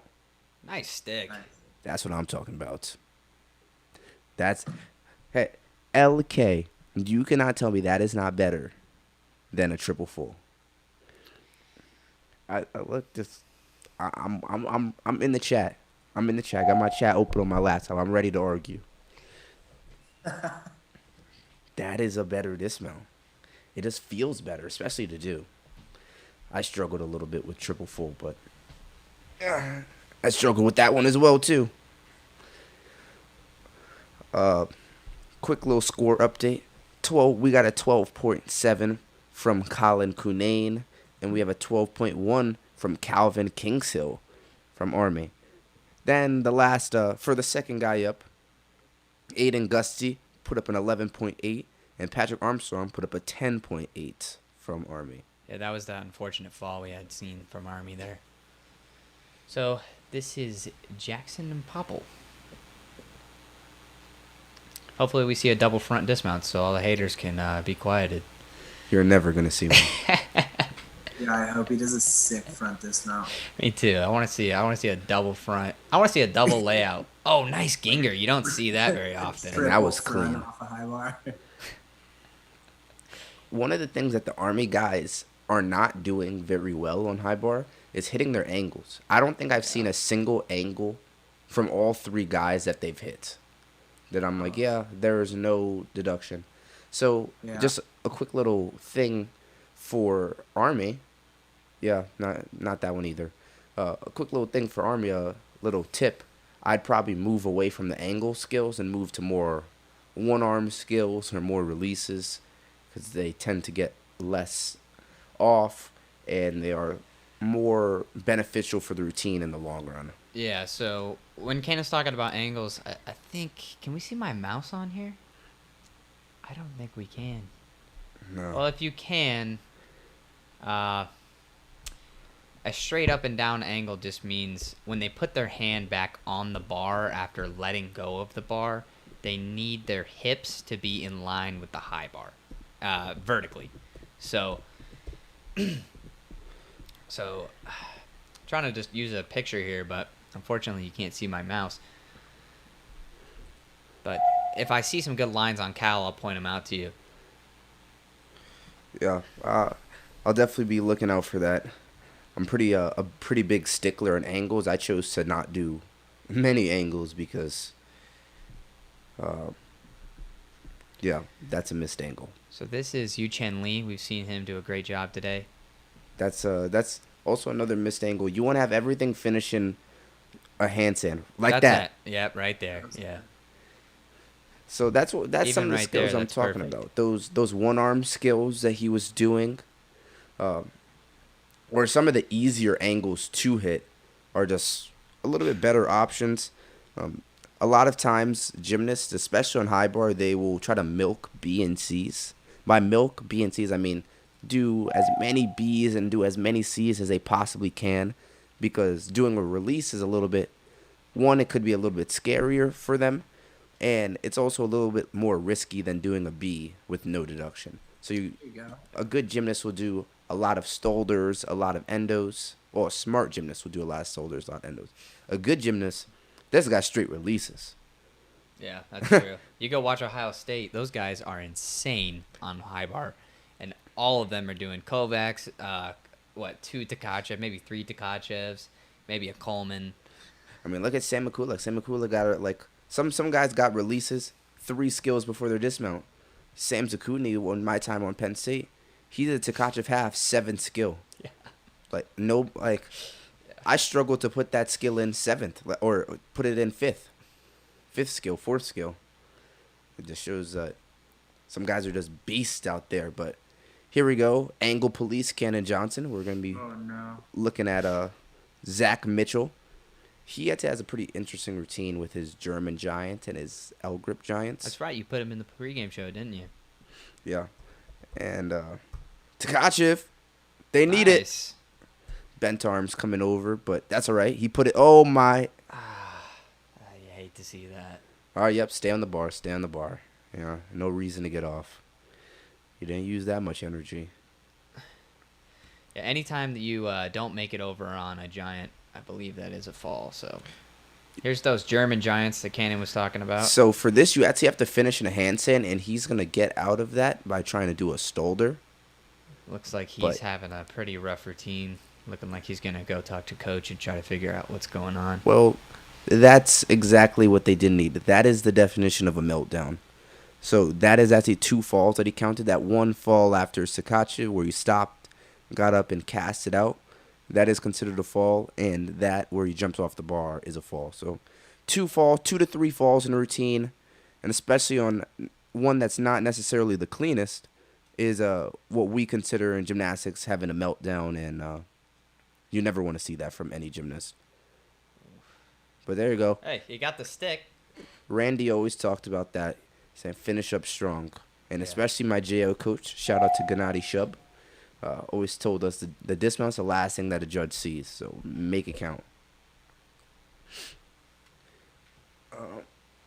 I'm just looking in the chat real quick. Releases are way better for execution. Full spin with no angle deduction is almost impossible. Yeah, so I guess you have a pretty good gymnastics knowledge. A full spin is it's probably one of the worst B's that you can do in high bar. Actually, it is. It is the worst B you can do. Because you're guaranteed to get 1/10 off, and you're almost 99% sure to get 3/10 off. Yeah. And most guys, they can do a stolder, they can do an endo, they can do a one arm, they can upgrade it a little bit for a Zuliman, which I think is actually easier than both. No. That's a meltdown. Hey, meltdown for meltdown, I guess, huh? Yeah, that's one fall and the waving of the legs. We'll see how he can pick it up with this routine. It's looking like it is going to be a Cal victory, but you never know. All you need is really 2 meltdowns from Cal, and bam. And we're potentially looking at the first one. One fall is definitely not enough to call a meltdown, but here he goes. You know, he's doing his job at this point. Having one fall is not too bad. What's important is that he does whatever he needs to do to stay on the event, and hit the rest of his routine. He So needs pretty to. big dismount. Oh my. Yeah, and there he goes, a little bit coming down. Triple backs. Whoa, triple back. Whoa. I was not ready for that. Oh, Kyle Abe. I was looking at it right here. Yeah, Kyle Abe. He loves his triples. Yeah, we've been talking about it all meet. Sounds like. Yeah. I thought when you were talking about his triple, I thought we were talking about him doing it on floor. No, I'm gonna pull up that video so you can see it when it. He It's was on. the floor triple king for a little bit. He was doing triples on floor? Yeah, Oh, competing yeah. him. Competing a triple back? His on routine on floor in JO, I remember watching it because, I just remember watching it. He did triple back landed, double layout fell, double Arabian fell, double front fell. So he is definitely a flipping gymnast. Yeah. I definitely wouldn't recommend falling on the next 3 passes if you're gonna do a triple full, triple back. I was, you're his teammate, so I guess, I was there watching this in shock that he chose to do a triple back with that, but This is Miguel Encuño from Oh, is Army that a here. Kovac? Oh, nope. Flying Giant, yo. Yeah, good. Oh, whoa! That's a nice Takachev. Yeah, so he dragged his legs a little bit down, which made me think that he was going to do a dismount, which is why I said whoa, because I got a little bit scared. Oh no! Oh, no, man. It's just not their day. Today's just not their day for them. So, Miguel is going to finish up this routine with a half in, half out LK. Take a look for it. And, yeah, it's all right. Last routine for both guys, for both teams now. We're going to be looking at Caleb Rickard of Cal and Matthew Davis for Army when it is their turn. But I want to say thank you guys for tuning into the meet as we're winding down the last event. We're going to thank you to our 14 viewers. You guys are all appreciated, each and every single one of you guys. And I truly mean it. Yeah, it really does mean a lot to have people to be able to come out to these and, support what we're doing and what we're trying to do. This is a small part of what we do. We do, our main focus usually is the shows. So if you want a little bit more in about the gymnastics world, definitely go check out our shows. We try to do a good job prepping you for the meet, and then the meets that we do get to commentate, we try to do our best. So Here it goes, Caleb Rickard. And I will be pointing out a couple angles because I think it is important for the common viewer to understand what a good angle is and what a poor angle is. Here goes a Kovac or Coleman. Yeah, that's a Coleman and just whiff the bar. It's probably one of the worst things you could do, falling on a Kovac element, because you just kind of just fall and you just look at the bar. With the Takachev, yeah. you hit the floor, you can have your head down for a second. With Coleman, especially with Coleman, you're looking at the bar and you're not going to catch it as soon as you come off the bar. Just completely out of your grasp. Yeah, you just let go and you're like, oh, let me just finish the motion, I guess. Land safely. But that's a big release. It is. And I appreciate him going for it because it's at the end of the meet, they secured the win. So why not? Yeah, so that's an endo to a full spin. That's a full spin that one of the people in the chat, Max Ford, was talking about. And it's a guaranteed 3/10 off. I'm taking 3/10 for that. Yeah, it's just the angle. You just can't hit a handstand and do that skill at the same time. But it is an easy skill, so you see a lot of guys do it. But one guy that does it well, probably only 1/10 off, is Robbie Shamp from Penn State. That is probably the only person that I've seen maybe get 1/10. I'm still taking 3, but if I was nice, I'd probably take 1/10 off. Here goes our last routine for Army. I want to remind you guys before you guys exit the stream that there is a donation link down below. We do put a lot of effort into this, and all the money goes to helping save men's gymnastics and improving the quality of the stream. We recently just spent a lot of money getting some new equipment for you guys, and that was all through donations, just to improve the quality of the stream. So we hope that you guys are enjoying it, and hope that we can continue doing that for you guys. So that was a pretty nice Tkachev for Matt. He has a handstand tap. You've only seen the kickover tap where they almost speed into a Tkachev. I think the handstand is a little bit more reliable. But just take a look at these angles and just note them to yourselves when he's not finishing in a handstand. I won't even confuse you, but some angles do have an allowance. Oh, that's really far out. Wow. That was a... Hey, good day for Matthew Davis, though. You know, he didn't get that last stick, but he put down good, very good routines on every event that he competed today. And I do believe he did everything but pommel horse. So... yeah, good for him. Yeah, Max, we want to just do as much as we can and try to make it as good as we possibly can. So we're excited to see, you know, what we can do in the future, and we keep having more and more things come in. So, all right, just one final score update. Colin Cunane with a 12.7, Aiden Gusty with an 11.8, Noah Neufeld with a 13.05, Yu Chen Lee 12.75, Kyle Abe with a 10.9, and Caleb Rickard. Score hasn't updated on screen yet, but he had put up an 11.4. So, kicking it to our Army guys, Calvin Kingshill had started us off with a 12.1. Patrick Armstrong put up a 10.85 with a fall. Jackson Popple, 11.6. Zach Mitchell, a 10.25. That was the routine where he had 2 falls, so slight meltdown, but it wasn't actually that bad looking at his score. Miguel Aquino had a 10.8, and Matt Davis put up a 12.05, which brings our final total of the meet to a 380.6 for Cal to a 371.25 for Army. So 9-point victory for Cal. So congrats, Cal fans. Elliot, thank you for joining us. Yeah, Elliot, we really appreciate your time today, man. That was a really great job you did. Yeah, thanks for having me.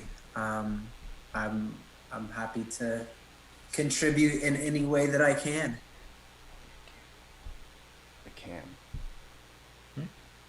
I was just talking to Isaac. I was just wondering if there was a camera for Elliot, just so we could put him on screen just to say goodbye. Unfortunately... Hello and welcome to the Gymnastics Network. I'm your host, Isaac Hammett. Sorry. Yeah, I didn't know if it was possible. We can try. It's going to take a second, but let me just finick with some stuff here. Wow.